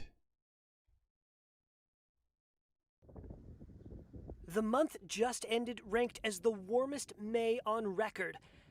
And the month before that was the warmest April. And so was March. Each of the past 12 months ranked as the warmest on record in year-on-year comparisons. That's according to the EU's Climate Change Monitoring Service on Wednesday. The global temperature rise underscores a chilling reality. Our planet is trying to tell us something, but we don't seem to be listening. UN Secretary General Antonio Guterres on Wednesday raised alarms over another report looking at the years to come. The UN's World Meteorological Organization reported there's now an 80% chance, up from 66% last year, the planet will see a calendar year with an average temperature that exceeds 1.5 degrees Celsius above pre-industrial levels. Which is the breaking point for things, right? At least as far as I know. Somewhere between 1.5 and 2 degrees, the melting of the polar ice caps becomes just exponentially more problematic. It's already a problem right now. We can see it before our very eyes with the flooding we've been seeing. Climate scientists have warned that an average rise of 1.5 centigrade globally would result in extreme and irreversible impacts. We are playing Russian roulette with our planet. And we need an exit ramp off the highway to climate hell. And the truth is we have control of the wheel. Exactly. Paris Exactly. Climate Agreement pledged We have control. We can change the way the things are set up. It's possible. leaders to curb carbon emissions in an effort to keep temperatures below that threshold. But carbon emissions from burning fossil fuels, the main cause. Like we've talked about a bunch of different solutions here, and I feel like maybe we need to start talking about even more solutions. Now, not that I'm thinking about it, because I mean, while we're distracted by the absolute devastation that this is all causing all the time. Oh God, is that the space police? Got him. Okay. Anyway. What was I saying? Yeah, I do feel like we need to somehow start talking more about like all of the solutions to these things that we need to start forcing our leaders to start taking. in a very real way. I do feel like we focus on just the effects right now, the causes, but not the solutions enough. We talk about them sometimes, don't get me wrong. Alright, let's go on here. This is from 13 days ago. Figured we'd look at this to kind of end things with this look at a secret ghost town near New York City. This is from BBC Global.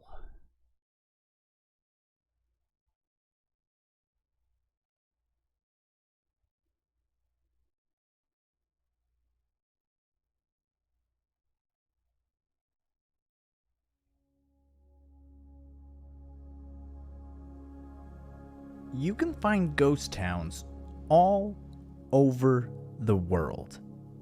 And even right next door to New York City, in Bear Mountain State Park, Doodletown, filled with inhabitants up until the relatively recent past, all eventually pushed out by the growing park. On a hike through the abandoned hamlet last summer, I felt an eerie sadness peering into these woods, seeing hints of the lives lived here. Fences separating tidy yards where children once played. Robust homes once towering above the ground, from which their foundations now barely protrude. I marveled at how this turns into this. And yet, I couldn't help but feel something else. The unexpected joy at how the earth has acted in our absence. When humans leave, nature rushes in. To process these feelings, I spoke with two authors who have thought a lot about places after people. My name is Alan Wiseman. I am the author of a book called The World Without Us. I'm Cal. Now, the reason I wanted us to look at this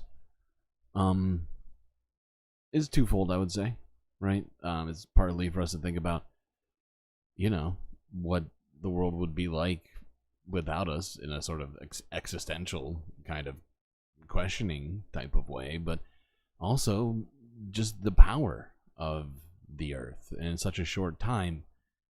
See and talk about what it is that's happened in this place. I'm the author of a book called The World Without Us. I'm Cal Flynn, and I'm the author of Islands of Abandonment, Life in the Post-Human Landscape.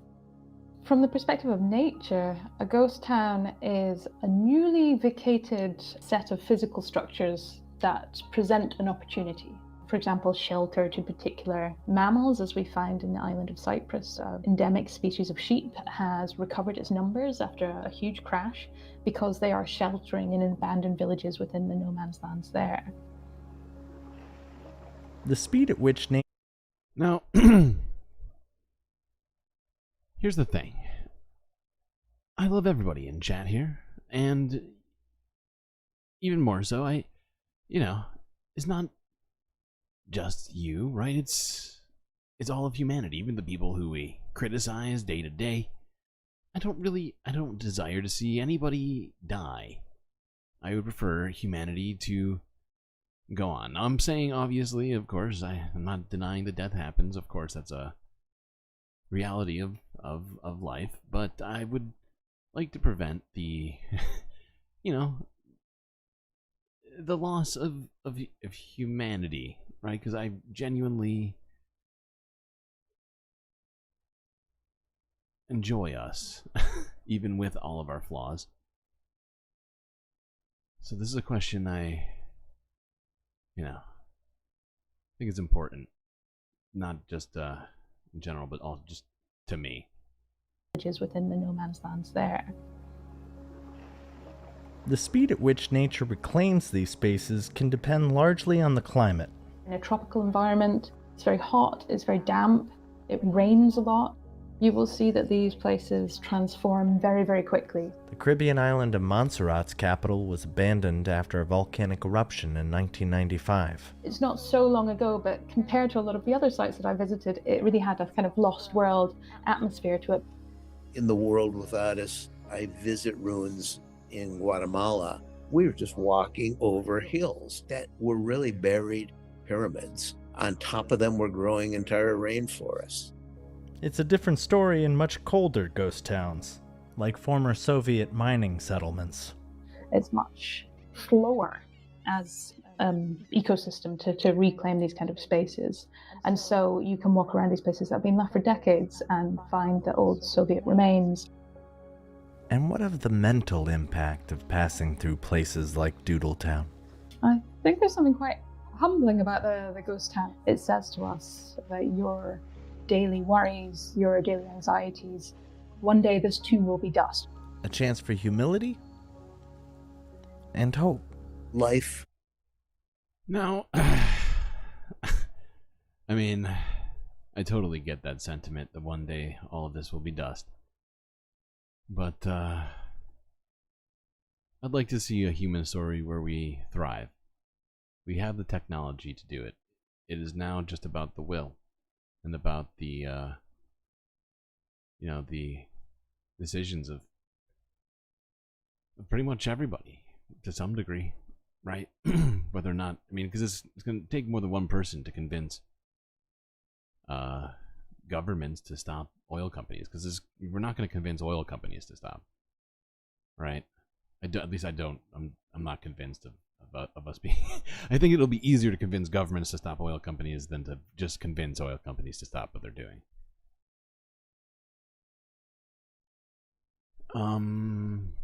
Okay, well, I guess it's galactic intermission time.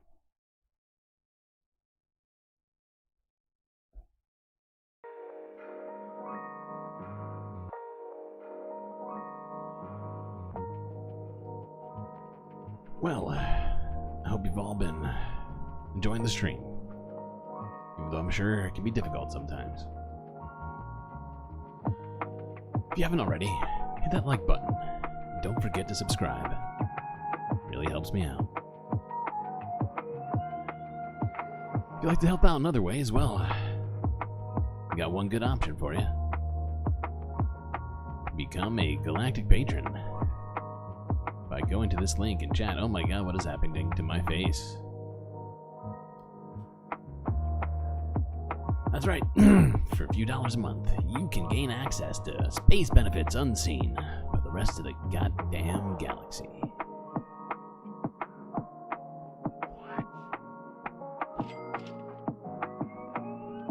Alright, well, got a few minutes here. So grab yourself a drink, grab your snacks, and I'll be right back.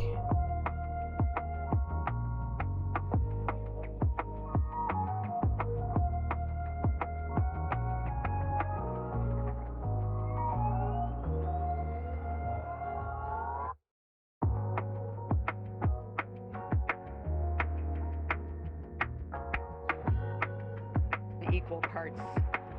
Oh my gosh.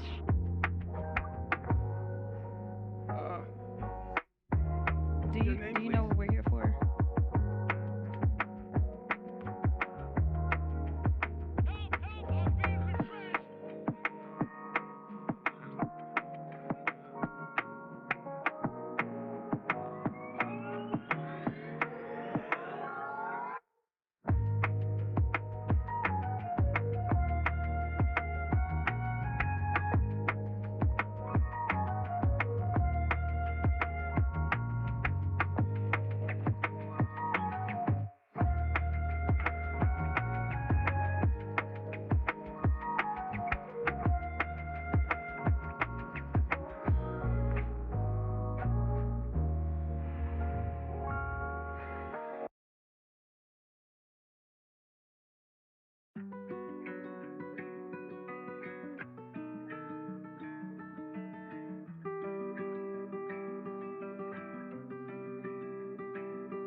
Oh, another curtain.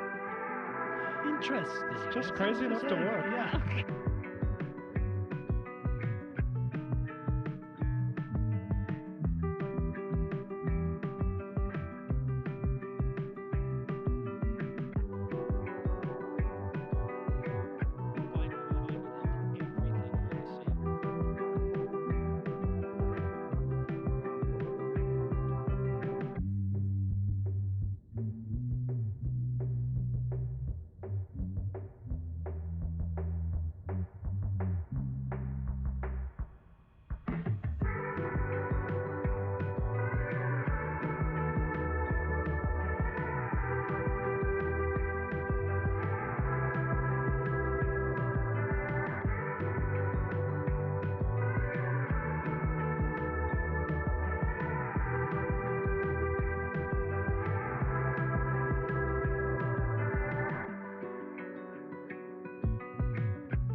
You love this tune?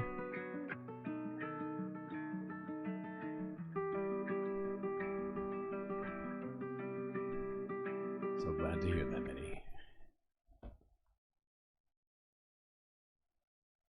Okay.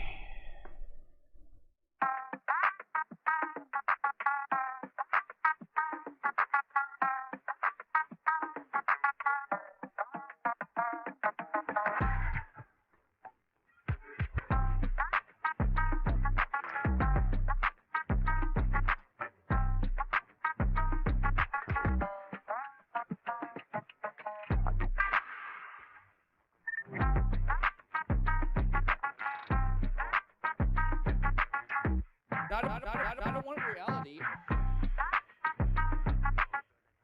Do you know what we're here for? A fucking bitch. What now? Okay, what do we do here? What's next?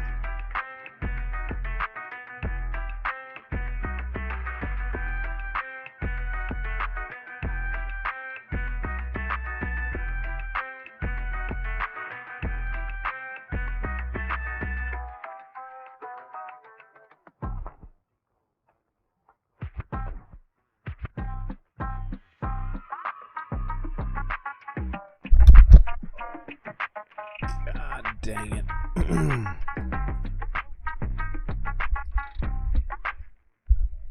Oh no. That's a disaster. That is an unmitigated disaster. Hold on.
Okay. Oh my god. I don't know if anybody here remembers, but the screw that held my microphone to the stand broke during a stream, I think like 3 weeks ago or something. And ever since then, I've been using a certain method to keep it in the place. And I just elbowed it while I was trying to get started, causing it to nearly fall to the ground. Thankfully, my cat-like reflexes, I averted catastrophe. A certain method. That is correct. Essentially, instead of using the broken screw, which no longer works, or finding another way to secure it right now, I've used a brute force method by way of a shim made of paper, and I've literally, by way of force,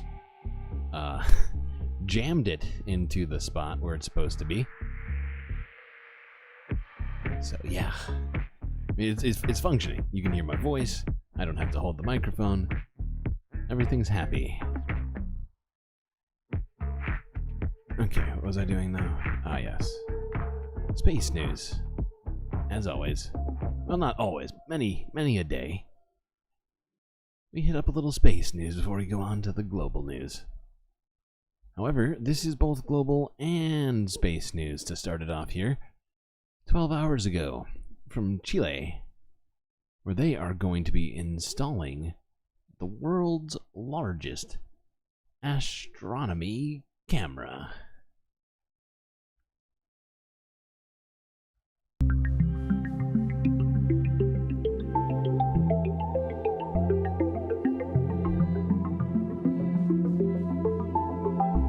The LSST cam, or the camera that will go into the Vera Rubin Observatory, that thing is huge. Is in two ways a Guinness Book of World Records holder. So the lenses of the camera are about 1.6 meters in size, so a little bit smaller than the average person, but still quite large. It also has a record for the largest number of pixels in a camera. The lens is the size of a person. Holy shit. The camera itself weighs about 3,000 kilograms, sort of medium-sized car weight. And the Vera Rubin Observatory at the end will study a variety of different scientific topics. But I mean, the main one, and the reason why all of the different partners have gotten together, is to really understand the nature of dark energy and dark matter in the universe. What to know about Hunter Biden's gun trial? Oh, we gotta click that. No, just kidding. Just kidding. We've already talked enough about that. And I think by enough, that was one entire 10 minutes. I don't even know if it managed 10 minutes in one stream. Oh, God.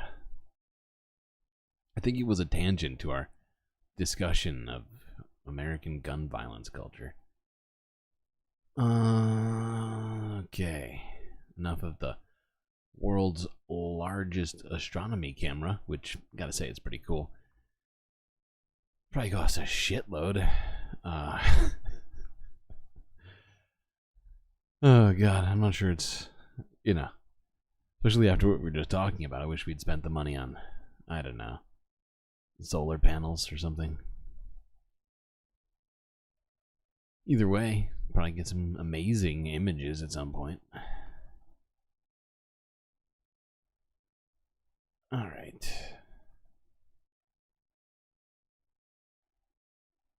Let's go on to global news. And starting it off, let's look at this from 9 hours ago, where an EU court has ruled against McDonald's in a big case. You might even call it a Big Mac case.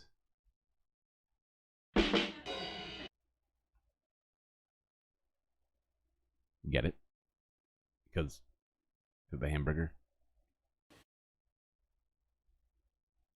No good? Okay. Write that down.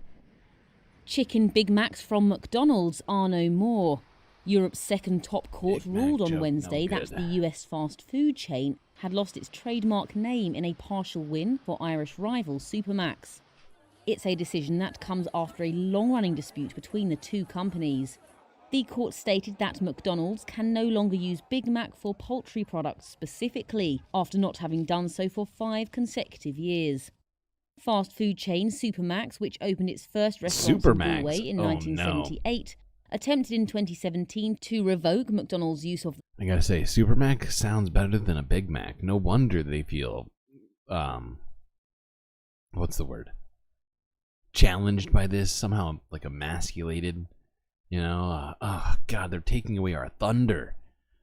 Macs are our thing. We're McDonald's. Galway in 1978 attempted in 2017 to revoke McDonald's use of the name Big Mac, which the US company had registered in 1996 for its meat and poultry products. The EU's Intellectual Property Office dismissed Supermac's 2017 application confirming McDonald's use of the name. This prompted the Irish company to challenge the decision. The General Court rejected McDonald's arguments and partially annulled and altered EU IPO's decision. The ruling appealed to the Court of Justice of the European Union, Europe's highest. McDonald's did not immediately respond to a request for comment. Of course they didn't respond. They're very sad. That's all they have to say. They're very sad. That was their thing. Now Supermacs exist in the EU? They're screwed. They are screwed. Just hear the money leaving right now.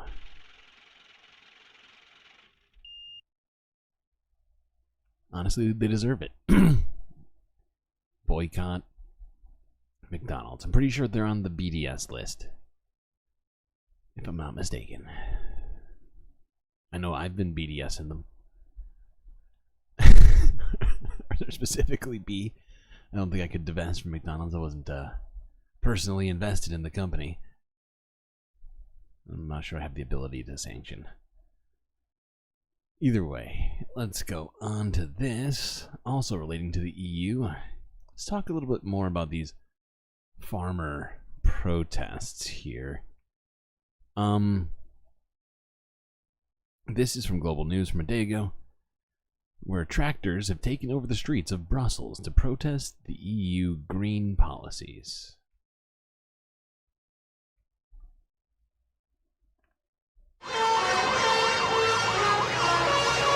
We came from Poland because we think, we know that the source of our problem is in Brussels. Because we want to deeply change the Green Deal and all restrictions that they came to. So, I didn't quite understand what they were doing. Oh my god, I didn't even switch the screen. So I didn't quite understand what this whole protest was about this whole time. I thought it had something to do with grain prices. Like, that's what I had heard a while back, and I didn't quite understand it. But now I'm starting to realize, with more research, that they are actually protesting something called the European Green Deal, which is meant to make the European Union climate neutral by the end of 2050, which is 25 fucking years from now, which, as we've been talking about, is definitely definitely more than 18 months. So it's not even enough technically, but at least it's something. And these farmers think that something's too much. That's too much, man! Our farms, and today we come up than 1,000 farmers from Poland. We want to produce our crops like free people, not like prisoners, you know. Wir sind aus Franken gekommen, aus Came Bayern. from Franconia, from Bavaria, traveling 20 hours by tractor, because weil es uns ein sehr großes there's a very Anliegen big ist. concern for us. Diese Agrarpolitik in Brüssel, die This gemacht wird, die agricultural betrifft policy nicht in nur Brussels doesn't affect the die Belgians or Belgier the oder Dutch. It also Holländer, das affects the betrifft auch die Poles, Polen, the Rumänen, Bulgaren, das Romanians, betrifft the das ganze Bulgarians. EU-Land. It affects the Und whole EU. wir können uns nicht immer nur richten nach Vorschriften. Wir müssen wirtschaften mit dem. So basically, these guys are a bunch of crybabies because the EU is telling them to stop using oil eventually, not even literally right now. But yeah, I mean, they are putting pressure on them to make their energy usage more green, and I think they probably should, considering agriculture happens to be one of the largest sources of hydrocarbon usage, and I'm not saying it's the highest, but it's in there in the mix.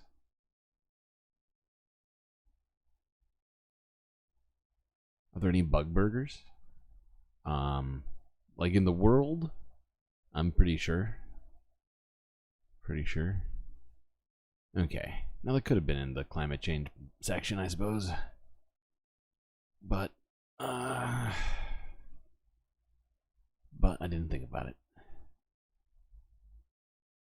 Alright, let's go on to this. This is from 8 hours ago. From Reuters, where South Africa's ANC leans toward a government of national unity. It's according to Reuters.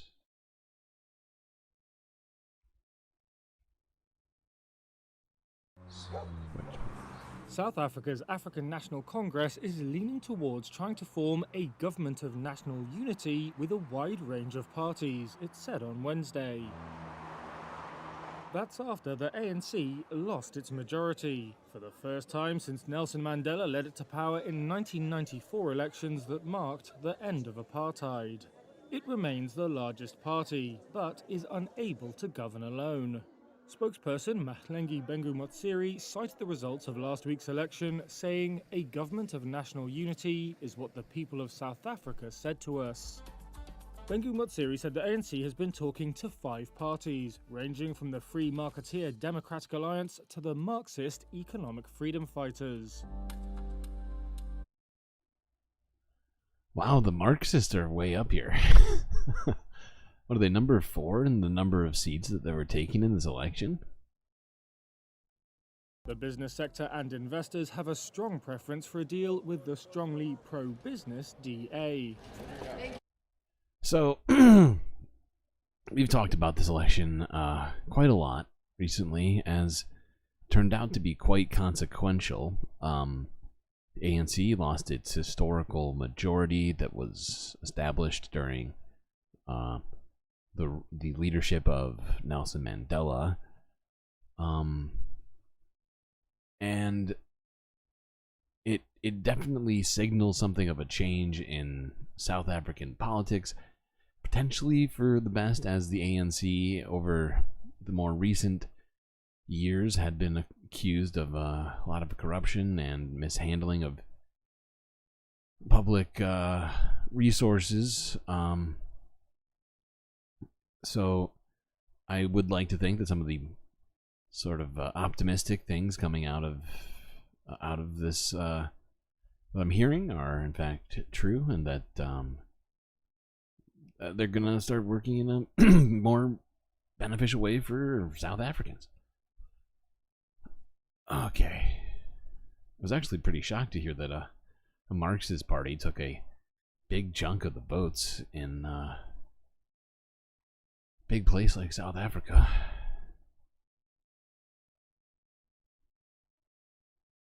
Okay, let's go on to this.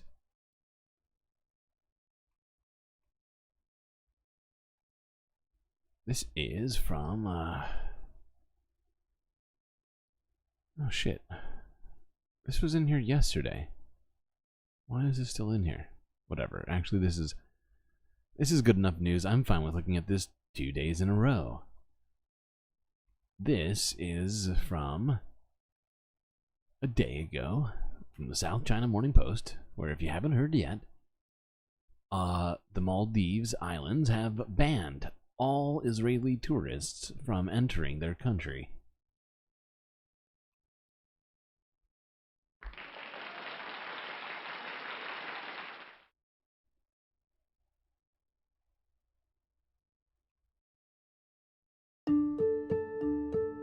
Now, if you're unaware, the Maldives are an island chain off the south of India. They have been talking about this for a little bit, and now they've gone through with it. I just think it's just a great thing to be happening. Now, they had actually done this in the past, I believe about 30 years ago, but had undone that ban. However, in the last few days, the president announced the ban. So it's real, it's happening, and I think it's pretty big. You know, up till today, I believe over 500 Israeli tourists had, in fact, visited the Maldives, like as tourists this year alone. So this will absolutely be affecting Israelis, and hopefully they bring that up in their complaints to Benjamin Netanyahu. Added to the list. Okay. Let's, before we leave Asia, talk about a couple of things. I guess we technically won't be leaving Asia for the rest of the stream.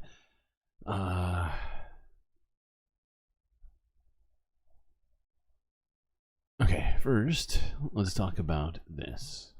From 19 hours ago. I haven't heard this from anybody else yet. This is out of the South China Morning Post as well. where apparently South Korea has suspended its peace pact with the North. Now, I don't know too much about what that necessarily implies, but I know it's not good. Hold on.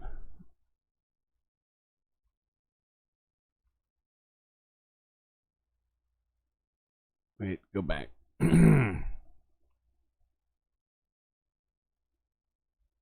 Yes, there we are. You think it was the poop balloons? I don't think, I couldn't possibly have been the poop balloons that took them to this level. Okay, anyway, South Korea has resumed military activities near the North Korean border. The 2018 peace pact was suspended after trash. It is the balloons. Oh god. Oh god, it is the balloons. The 2018 agreement prohibits military activities that we consider hostile by the other side of the buffer zone. StreamLord thinks that's not what I thought you were. I thought you were joking. I thought you were just joking. Like, I didn't think that was the actual reason. I didn't even, you know, that is, that is not what I meant at all.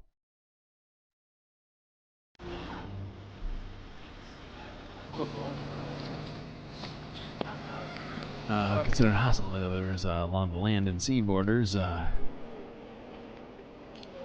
South Korea's decision to effectively scrap it has raised the risk of armed clashes. Both sides will now be able to conduct artillery firing exercises within 3 miles of the border. At sea, they can fire artillery and conduct maritime maneuvers in border waters. This suspension will remain in effect until mutual trust between the North and South is restored. This measure aims to fully restore our military activities along the military demarcation line in the northwestern islands, which have been restricted by the 9.9 military agreement. Furthermore, South Korean military makes it clear that it will take all necessary precautions to protect the lives and safety of its people in response to North Korea's provocation. Kim Jong-un's sister Kim Yo-jong called them gifts for their neighbors. In early 2024, the North Korean leader defined inter-Korean relations as being enemies.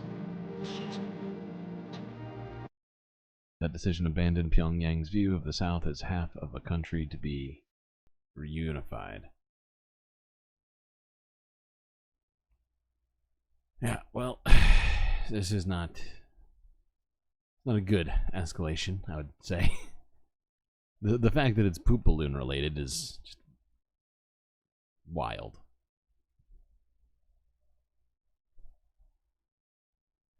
I was clearly misguided in saying that somehow balloon warfare was preferable. Apparently it's just the beginning to something ridiculous.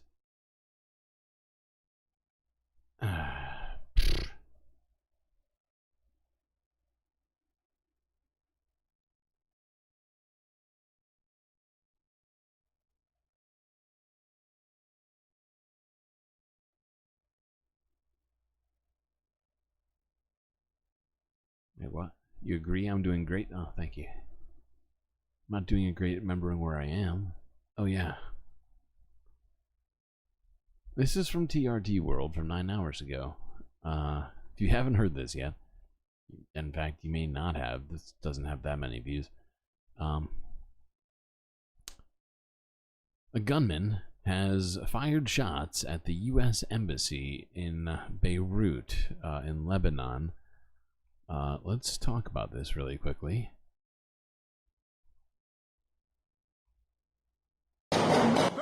Recorded on mobile phone, this is the moment the gunman fires shots towards the embassy building. Then he runs for cover. In the ensuing chaos, the sound of return gunfire can be heard. A huge security presence is now in place on the roads leading to the embassy building after the attack. which happened around 8:30 in the morning local time. We were at work, we had gunfire. It didn't take a lot of time, but we had around 15 to 20 rounds of gunfire. We ran here to see what's happening, and suddenly the army blocked us from going up. They told us someone is shooting at the embassy. We came in the morning to do our work. It was a normal day, and then we heard some gunfire up near the embassy. We didn't know what was happening at first. Then the army came out and they closed the roads. Then we found out that there was a shooting in front of the embassy. Honestly, they stopped us from doing our work. A local Lebanese guard was injured during the exchange of gunfire. The gunman is reported to have been captured after being shot himself. The US Embassy was moved to a suburb of Beirut after a bombing in 1983 which killed... I don't think we talked poopaloons yesterday. I think we talked poopaloons like a week ago. 63 people. The US blamed Hezbollah. The suspect in Wednesday's shooting is said to be Syrian. The motive isn't yet clear. John Brain, TRT World. Okay. So yeah, the motive isn't clear. But I think we could probably guess, considering that Lebanon is being attacked by Israel using US weapons repeatedly. I don't know how many attacks on Lebanon we've talked about, or exactly how many casualties there have been, but that would be my first guess. Not that I have any evidence for it, like you said. There's been no exact reason given, but the person who shot at the embassy was arrested by Lebanese military police, I think. So, you know, maybe more will come out about this later. I just figured we would talk about this to get ourselves talking about the Middle East here. You believe me? You're time blind? Yeah. Yeah. One of your only deficiencies, Monope. Just not knowing what time, how long things take. And you know what? I can live with that. Okay, what was I doing? I had a plan. Ah, yes, the Middle East. However, first, well, really, we're talking about Palestine here, right? And I actually have some stuff to talk about relating to the U.S. So, first, we have to go back to the U.S.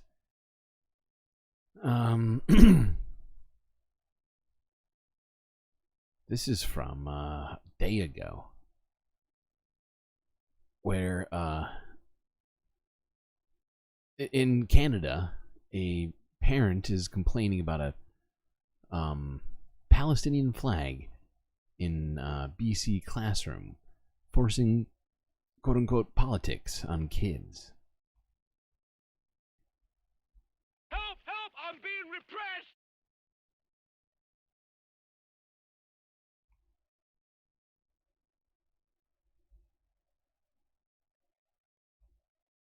Marav Naida wants politics left at the classroom door. No kid from any group, whether he's Palestinian or Israeli, needs to feel unwelcome because a teacher happens to pick a side on that conflict that is opposite of their culture and their belief. The Jewish... So, I mean, the fact is, depending on what age your kids are, I feel like the discussion of politics is actually somewhat important, right? In terms of, like, historical, like, reference, like, how, you know, like, can you completely take politics out of history? Is that possible? Just ignore, like, what party people were in, and just don't discuss that part of it, like, ever? To pick a side. Like, for that matter, can you even discuss a president? Conflict that is opposite of their culture and their belief. The Jewish mother says the Palestinian flag was hung by a teacher at her son's UBC elementary school. A complaint was lodged, the flag taken down. I told the principal as well that if there had been an Israeli flag as well, I wouldn't have even talked to him about it. I'm also okay with no flags. There's no need to bring it up or take any side. But Marav says it was quickly replaced with another my flag. God. The outline of the State of Israel. Oh my God, that is based.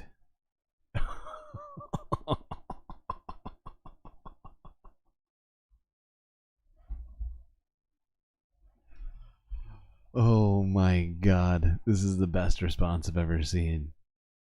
Israel, but it's a watermelon. Oh my Containing God. a politically charged symbol. He felt very uncomfortable. He's worried about other classmates saying things. The Vancouver School Board wouldn't comment on this specific case, but told Global News should concerns arise, they are immediately addressed and a conversation is had between administration and the staff member. Marav's experience, the latest in a string of similar instances reported by Jewish parents across BC. In Burnaby, an investigation is underway after 12-year-old kids were asked to weigh in on Israel's right to exist. Monday night, Global News revealed 11-year-olds were faced with similar material in Victoria. The school district confirming it has investigated and taken a number of actions. How dare they give kids factual information? That is rude. That is rude.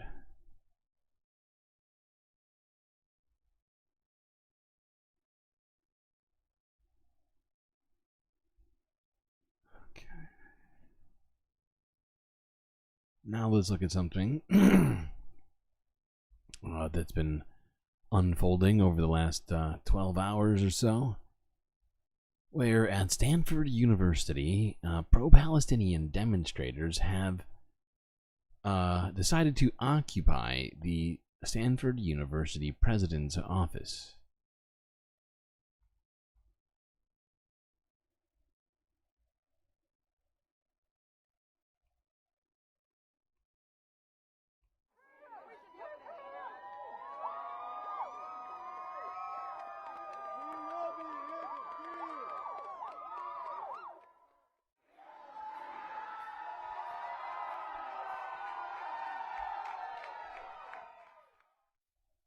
So as you can see here, the cops came in and forcefully removed everyone from the president's office and arrested them.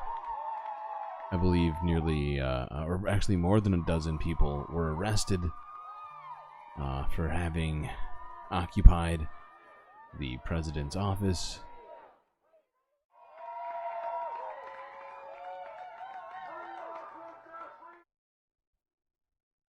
I gotta say, for this to be happening in places like Stanford, I think it says a lot. I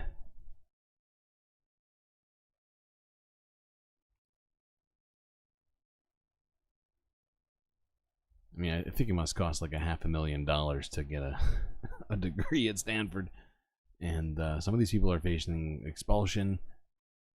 I mean, many protesters all across the country have been all facing expulsion. And, oh, whoopsies. God damn it.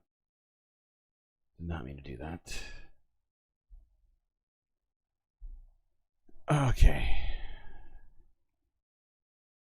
Let's look at this other video, which gets a little bit more into the discussion around this. What happened exactly. This is NBC Bay Area from about 10 hours ago now.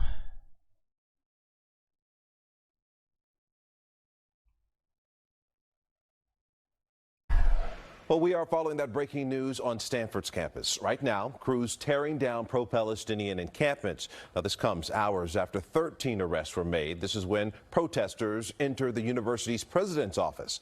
NBC Bay Area's Ginger Kanahiro-Saab. She's live for us on campus this midday. So, Ginger, talk to us about what's happening now. Wait, what do you say?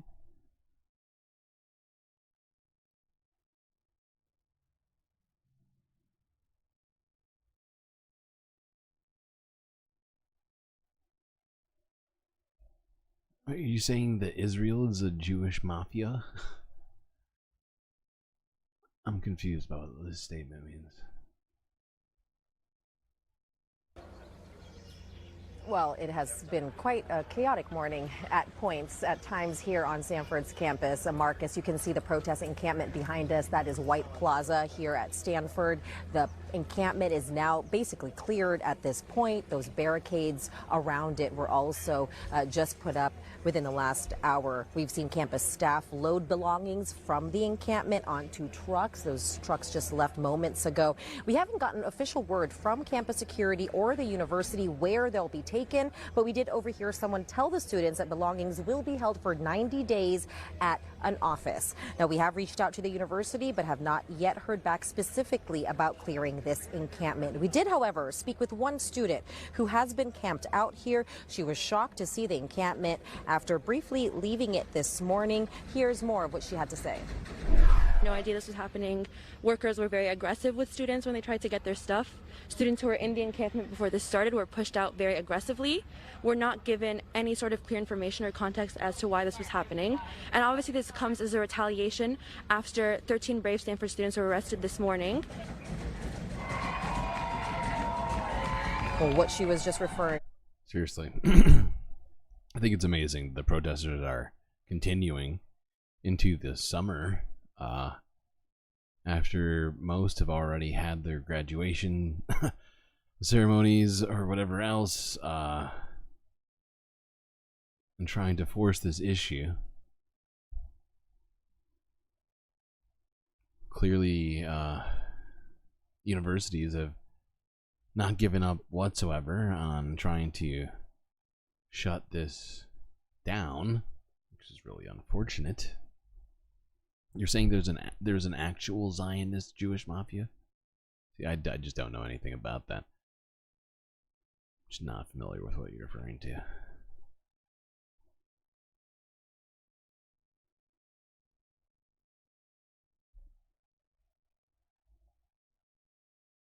Okay, let's move on. Oh wait. I think they may have re-barricaded in the office. Hold on. Wait. This is from... Wait, hold on. Let me make sure that I'm not... This is from 4 hours ago? They go back? Wait a second. I think I missed this one. Swift and harsh consequences at Stanford after protesters stormed the president's office today. 13 arrests and a warrant. Oh, never mind. NBC Barrier is just double posting their videos. Fine. That's fine. You do that.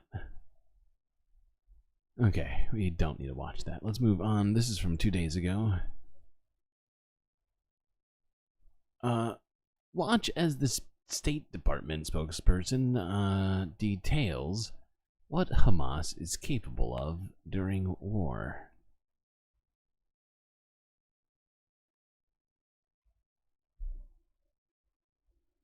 Yeah. Thank you, Matt. I just wanted to follow specifically on this assessment of Hamas's military capability, because some of Israeli officials seem to have taken objection to that line in the president's speech about what they are capable of doing. John Kirby has since said that this stems from U.S. intelligence and military assessments as to what they're capable of. Are those assessments something that the Israelis share in terms of what Hamas is capable of? And then secondly, is that the same bar for the Israelis? Because it seems to be that that's at the crux of whether they're willing to agree to a permanent ceasefire or not. So I'm not going to speak to what the Israeli military or intelligence assessment might be. As I just said, our assessment is that Hamas in no way could conduct a terrorist attack the size, the scale, the scope of what it launched on October 7th. It has been diminished as a terrorist organization, but that, again, does not mean that the threat has disappeared. It has not. Hamas continues to fight Israeli soldiers in Gaza. It continues to launch rocket attacks in Gaza. In its own territory, in defense against the IDF. I mean, the IDF is there to destroy tent camps, so honestly, I think anybody trying to keep that from happening is probably doing the right thing. And so, yeah, you know, it's kind of wild. If you haven't heard this before, I think we watched this yesterday. I just wanted to watch it again because it's wild. I mean, the State Department just said verbatim that Hamas doesn't have the capabilities to let alone wage a war, but to even engage in terrorist attacks, essentially. And so, you know, I think that's pretty fucking huge when you start to unpack what it suggests, right? It's suggesting that the entire administration has admitted that Hamas is no longer a threat to Israel. Just, you know, hands down. Not a threat anymore. They've been completely eviscerated. All of Gaza is demolished. Everybody can see it, you know? And so, you know, it really puts Israel in quite a position, with this being the new stance of the State Department. So I figured it deserved a second watch. All right. Now let's move on to some other stuff that's been going on. This is from 6 hours before the stream started. According to Forbes Breaking News, State Department spokesperson emphasizes Israel's preferred solution to this conflict is a diplomatic one. I don't want reality. Yeah, right, dude. Yeah, right. They want diplomatics. They want some diplomoses with breakfast. Well, guess what? What the fuck are you saying? They've been doing everything other than diplomacy this entire time. Come on. Come on. What are we talking about? What diplomacy? They've turned down every single ceasefire deal. Wait, no, but there was one out of like 17 or something. All right, seriously, let's listen to this nonsense. No, staying in the region, how worried are you with, given the Israeli Prime Minister's comments on the northern front? No, staying in the region, how worried are you with, given the Israeli Prime Minister's comments on the northern front, Lebanon? How worried are you that could spin out of control at any time? So we do remain incredibly concerned about the risk of isolation along the Israel-Lebanon border. It's something we've been concerned about since the immediate aftermath of October 7th. And we have been engaged in intense diplomatic conversations and intense diplomatic negotiations to try to avoid that conflict from escalating beyond control. Now, a few things. Number one, and you heard me say this yesterday, it is an untenable situation for Israel right now that there are tens of thousands of Israeli citizens who cannot return to their homes in the north of Israel because it's not safe to do so, because of the risk of, not the risk, but the reality of constant Hezbollah shelling and drone attacks in the area. That said, the government of Israel... Wait, so the attacks on Lebanon are Hezbollah's fault, okay? Okay. Has long maintained, privately to us, and they've said it publicly too, that their preferred solution to this conflict is a diplomatic one, and we continue to pursue a diplomatic solution. Sorry, wait, I gotta hear that again. Privately to us, and they've said it publicly too, that their Israel has long maintained, privately to us, and they've said it publicly too, that their preferred solution to this conflict is a diplomatic one, and we continue to pursue a diplomatic resolution because we don't want to see that escalation of the conflict, which would just lead to further loss of life from both Israelis. I just realized what he must be talking about. Oh my god.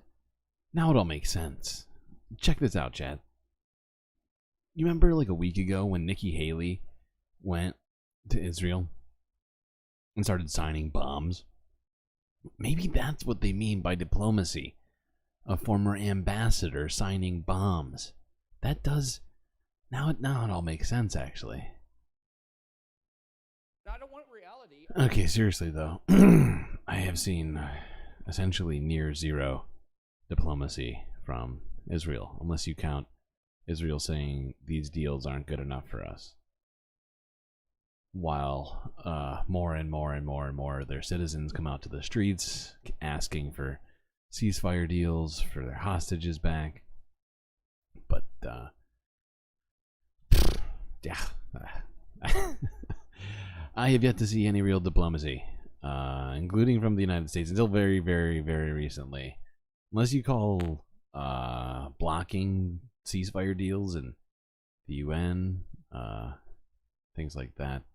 Diplomacy. I guess you do. Technically, it's the worst kind, but it's still diplomatic relations, I suppose. Let's move on to this very frustrating situation. Gonna continue listening to Pentagon spokespeople, the State Department people. I think this is yeah, this is the Pentagon. Okay. So, according to Pentagon spokesperson, I think it's Sabrina. Good old Sabrina. According to them, aid should flow almost immediately as soon as the pier is re-anchored. Fucking pier.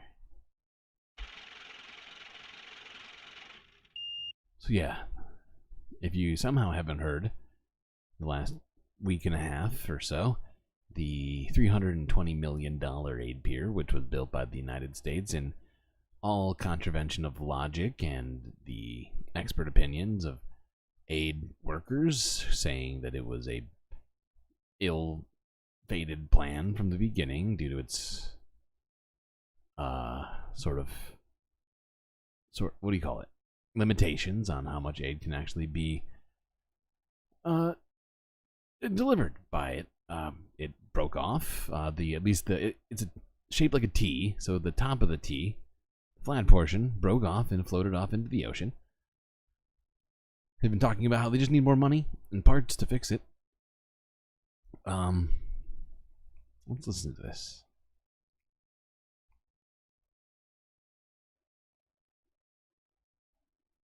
I'm just going to go to the phones here. Jeff Schogel, Task and Purpose.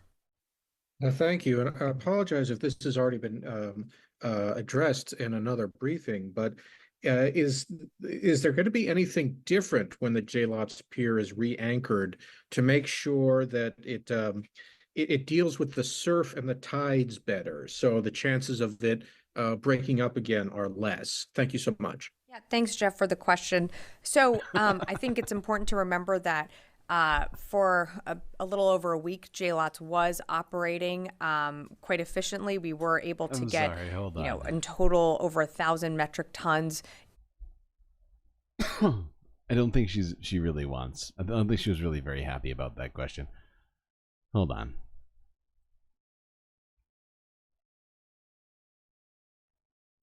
This needs to happen. It just needs to happen. And if I wait, I'll never do this. So, sorry for this, everyone, but you're going to have to put up with hearing this again. Record. Yeah, thanks, Jeff, for the question. So I think it's important to remember. Okay. Actually, I didn't need to do that. Just stop this. Keep this playing.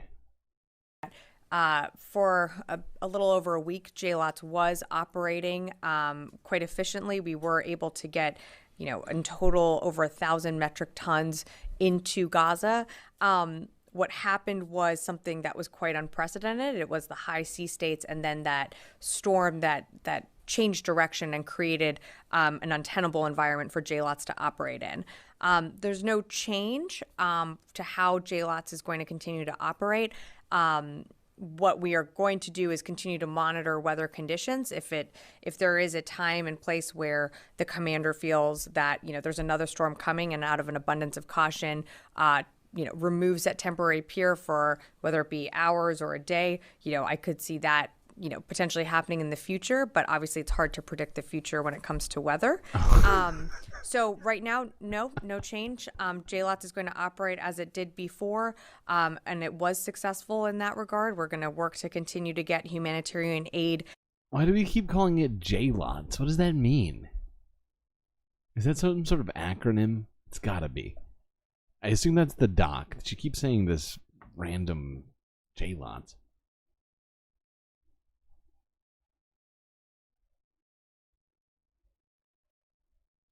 Anyway, yeah, aid will start flowing. Oh my God, I'm so excited.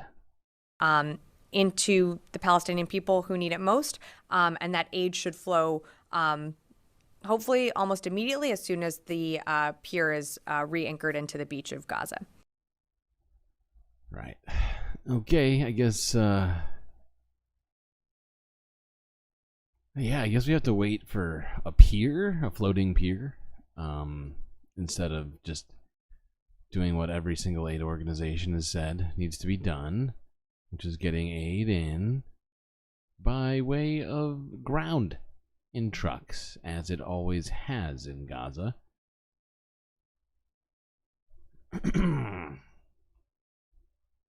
Okay. Wait, hold on.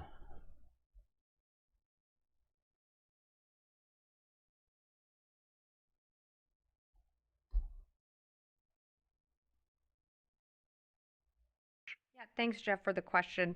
So I think it's important to remember. Okay, that works. Perfect. Thanks, Jeff. Seriously, though, thanks, Jeff, for the question. Okay, let's move on here.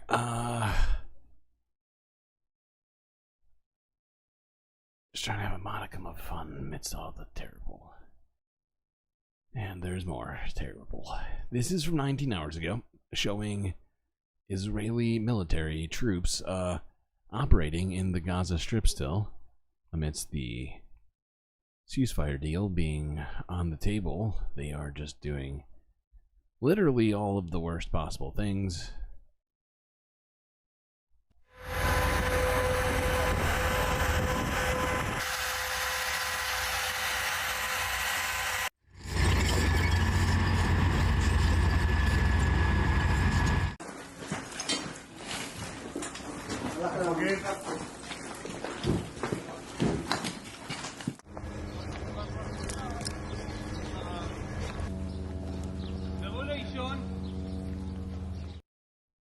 Wow. Yeah, I just looked it up, PB. I saw it. Yeah, I see it. I see it. It is wild. It's one of the dumbest acronyms I've ever seen. First off, it doesn't even make sense when you look at it. Joint with who? Joint logistics over the shore? With whom are the logistics joined to? Is it Gazans? Is it joint with Gazans?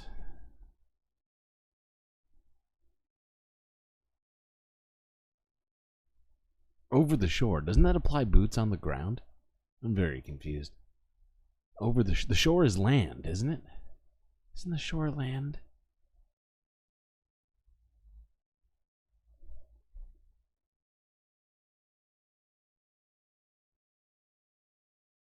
Okay. Well, the rest of this that we have for you, I've got a few videos, but it's all the same subject, essentially. Oh, actually, no. Not quite. These next few videos are all about the same thing. Israeli nationalists marched through Palestine in something called Flag Day. And I was unaware of Flag Day. I am looking at it like for the first time. Well, not I've seen these, but I was looking at it for the first time today, and it appears to just be Israelis going from West Jerusalem to occupied East Jerusalem and terrorizing Palestinians. Many of them appear to be children, but that does not stop them from being violent or racist, and, well, both. Ultra-nationalist Israelis are marching through occupied East Jerusalem as part of their so-called Flag Day celebrations. It marks Israel's illegal occupation of the area after the 1967 war. Crowds have made incursions into the Al-Aqsa Mosque compound. In recent years, thousands of people have joined the march through the city, waving flags and chanting racist slogans. Last year, settlers protected by Israeli forces also attacked Palestinians. Now, just a reminder, Benjamin Netanyahu's cabinet has banned Al Jazeera from reporting in Israel, which is why Sarah Kayat now joins us from the Jordanian capital, Amman. Sarah, good to see you. So how provocative a move is this to allow this flag march to take place, given what's happening in Gaza at the moment? It's very controversial. In fact, a few years ago, Prime Minister Benjamin Netanyahu had diverted the route, and then last year they allowed it. There was a whole debate as to whether it would be allowed or not, and clearly this year they're allowing it once again. It's controversial for many reasons. First of all, the location of how it happens and where it happens. They cut through the Muslim quarters in the old city. They enter from Damascus Gate all along those narrow corridors up to the Western Wall are shops that are owned by Palestinians. They shout out anti-Arab, anti-Palestinian slogans. They've damaged property before, and it tends to be organized by young ultra-nationalists. If you take a look at some of the videos, you'll see a lot of them are teenagers, but not just ultra-nationalists, right-wingers, religious right-wingers that are very much backed by those far-right ministers like Itamar Ben-Gvir, the National Security Minister, who has... I'm pretty sure it feels like to me like the Venn diagram between ultra-nationalist Israelis and right-wing Israelis is just a circle. Been accused in the courts many times before for racism against Arabs before he even came into this coalition government. Then you have the finance minister Bezalel Smotrich, and also they are the ones that encourage the storming of Al-Aqsa Mosque compound when it's not the visiting hours. So this, especially in the context of the war, is problematic for Palestinians. It also represents an occupation that has increased its crackdown on Palestinians since the war started in Gaza. Those that we met in occupied East Jerusalem, I've spoken to many of those shop owners, fearful to even leave their homes. So, it's really hard with things like this existing as some sort of a holiday for Israelis to try and argue that Israel is not, and that Palestinians aren't living under apartheid when you have, literal racist parades going through their cities, as some sort of commemoration of shittiness every year, with violence. It's just attacks on property, racist ranting, and it's just the worst combination of things all at once. And there's more footage of this stuff that is just absolutely atrocious. We're going to look at some of this.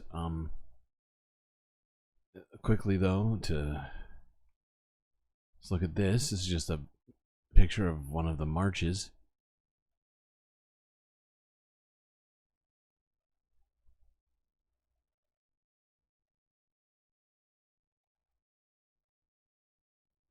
Warning, this video contains anti-Arab slogans.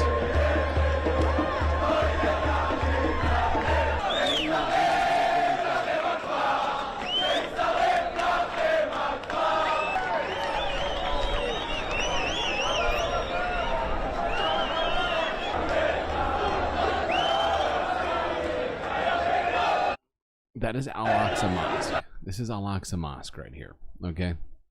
This is a very important symbol of the Muslim faith, especially to Palestinians. It's in occupied East Jerusalem, and they are just storming in there with Israeli flags. This is wild. This is ridiculous.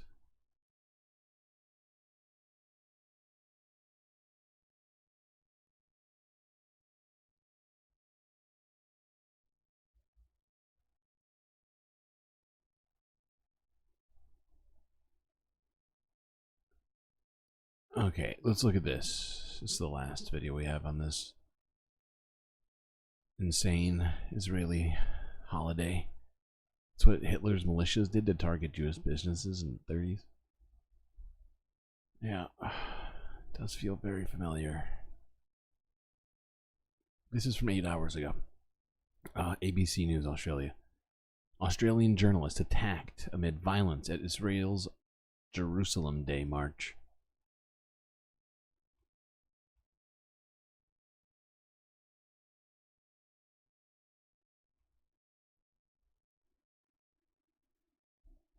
Israel's annual Jerusalem Day march, with some Jewish Israelis attacking Palestinians and journalists. Our Middle East correspondent Alison Horn reports from the Old City in Jerusalem. Hundreds of children just engaging in just some absolutely vile behavior. So even Western journalists aren't safe from the fascist people in Israel. You know, it's not all of them, but it's certainly this group right here. And it's so hard to call children fascists, but they've been like literally indoctrinated. And you can see their parents around cheering. You would assume that all the adults around must be their parents. And it's just unbelievable that this is being allowed. I can't imagine a reciprocal situation happening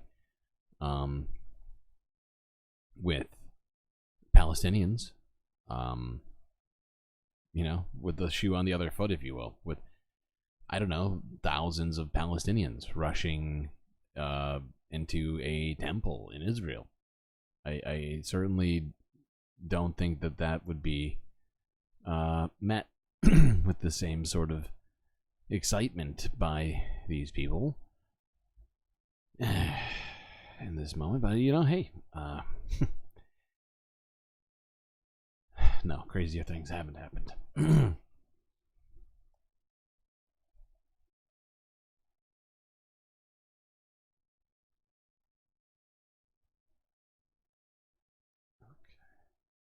Well, this is the last video of the day.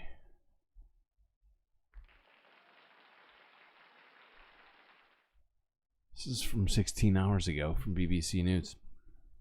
We've been talking about mass graves over and over again, but I'm not planning on stopping until people stop finding them. Probably for a little while after that as well. This is from 16 hours ago from BBC News. I'm going to say that again. Just to remind myself of what's happening. Mass graves at hospital in Gaza after Israel withdrew its forces.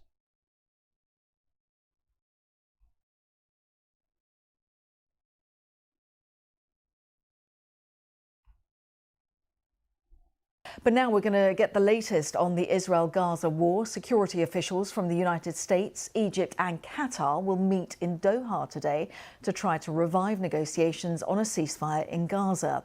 And they include the CIA director, William Burns.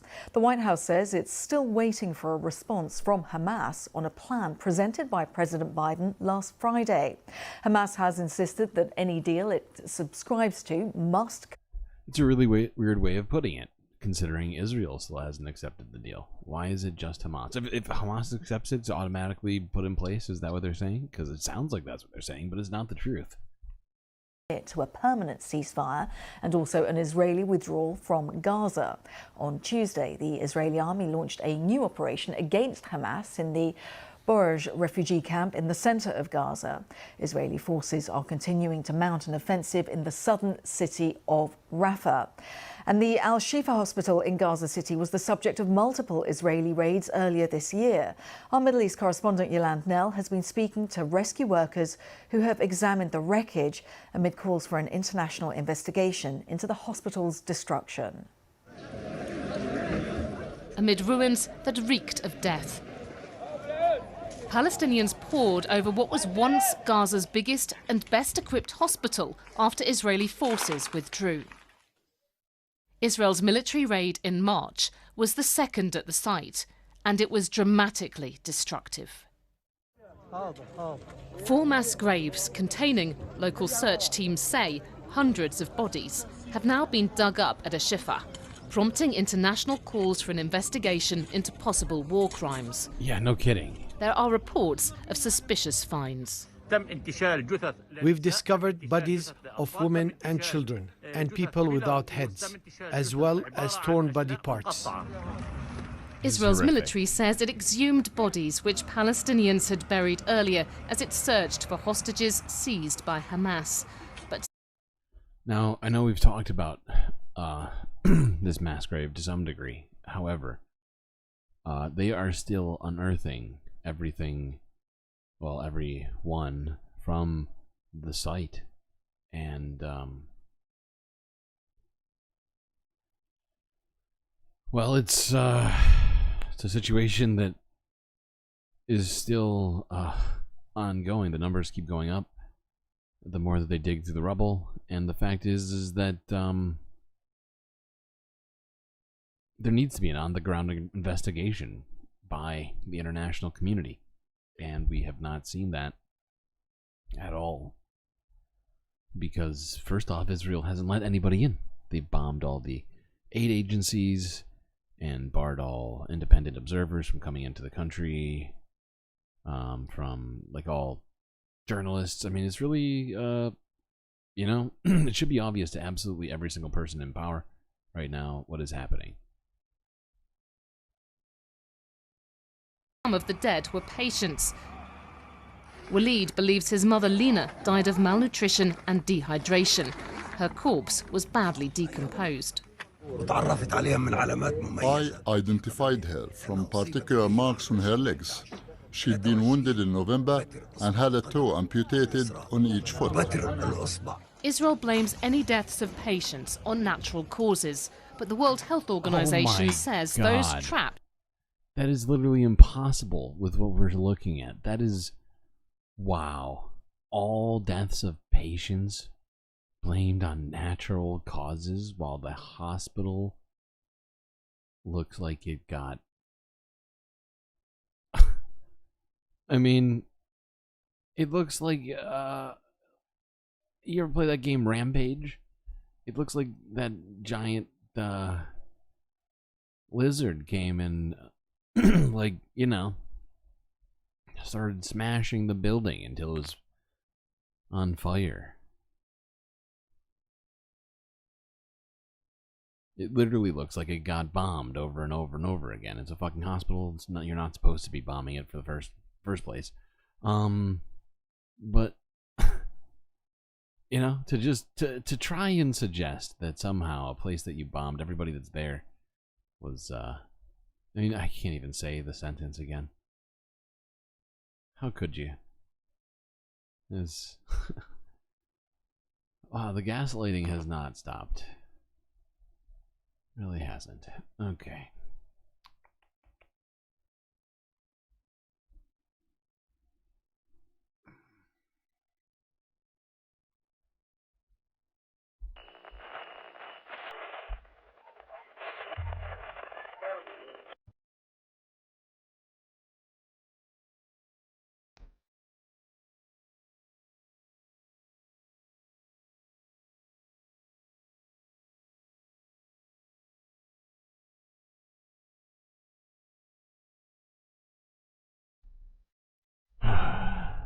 Well,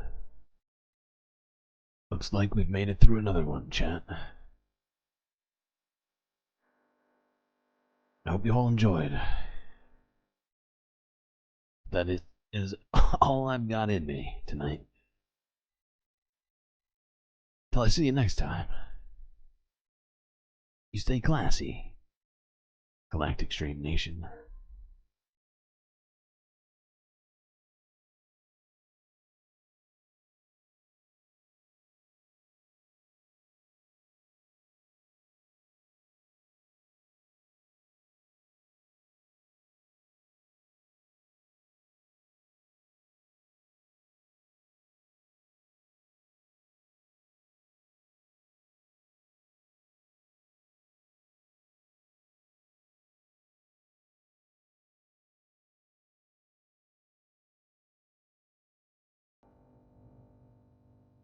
Can't forget these folks.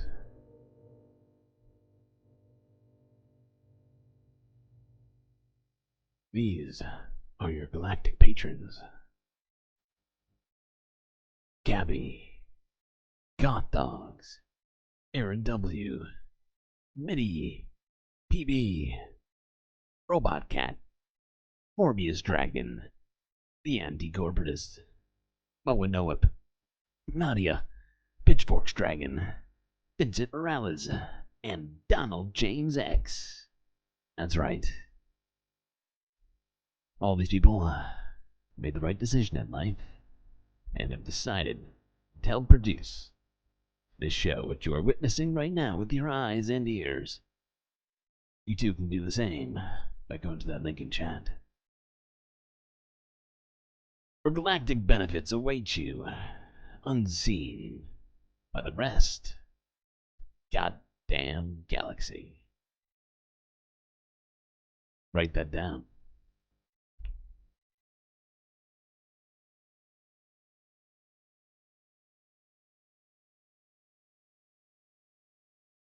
Equal parts.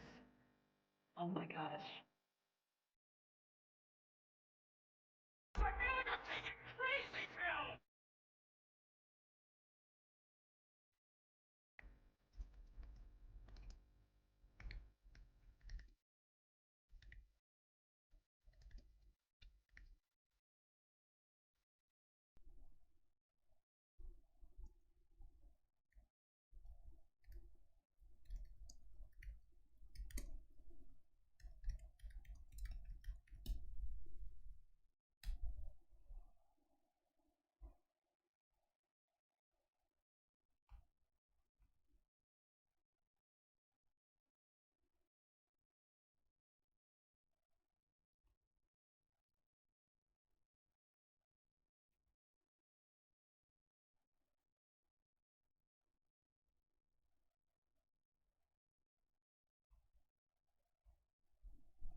One's in chat, okay.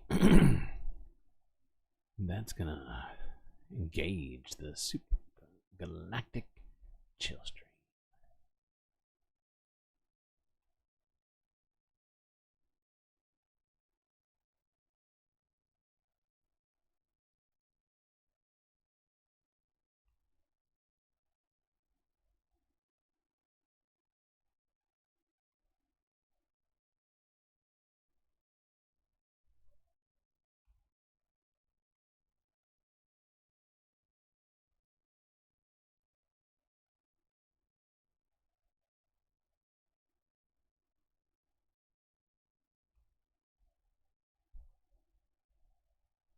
A 2?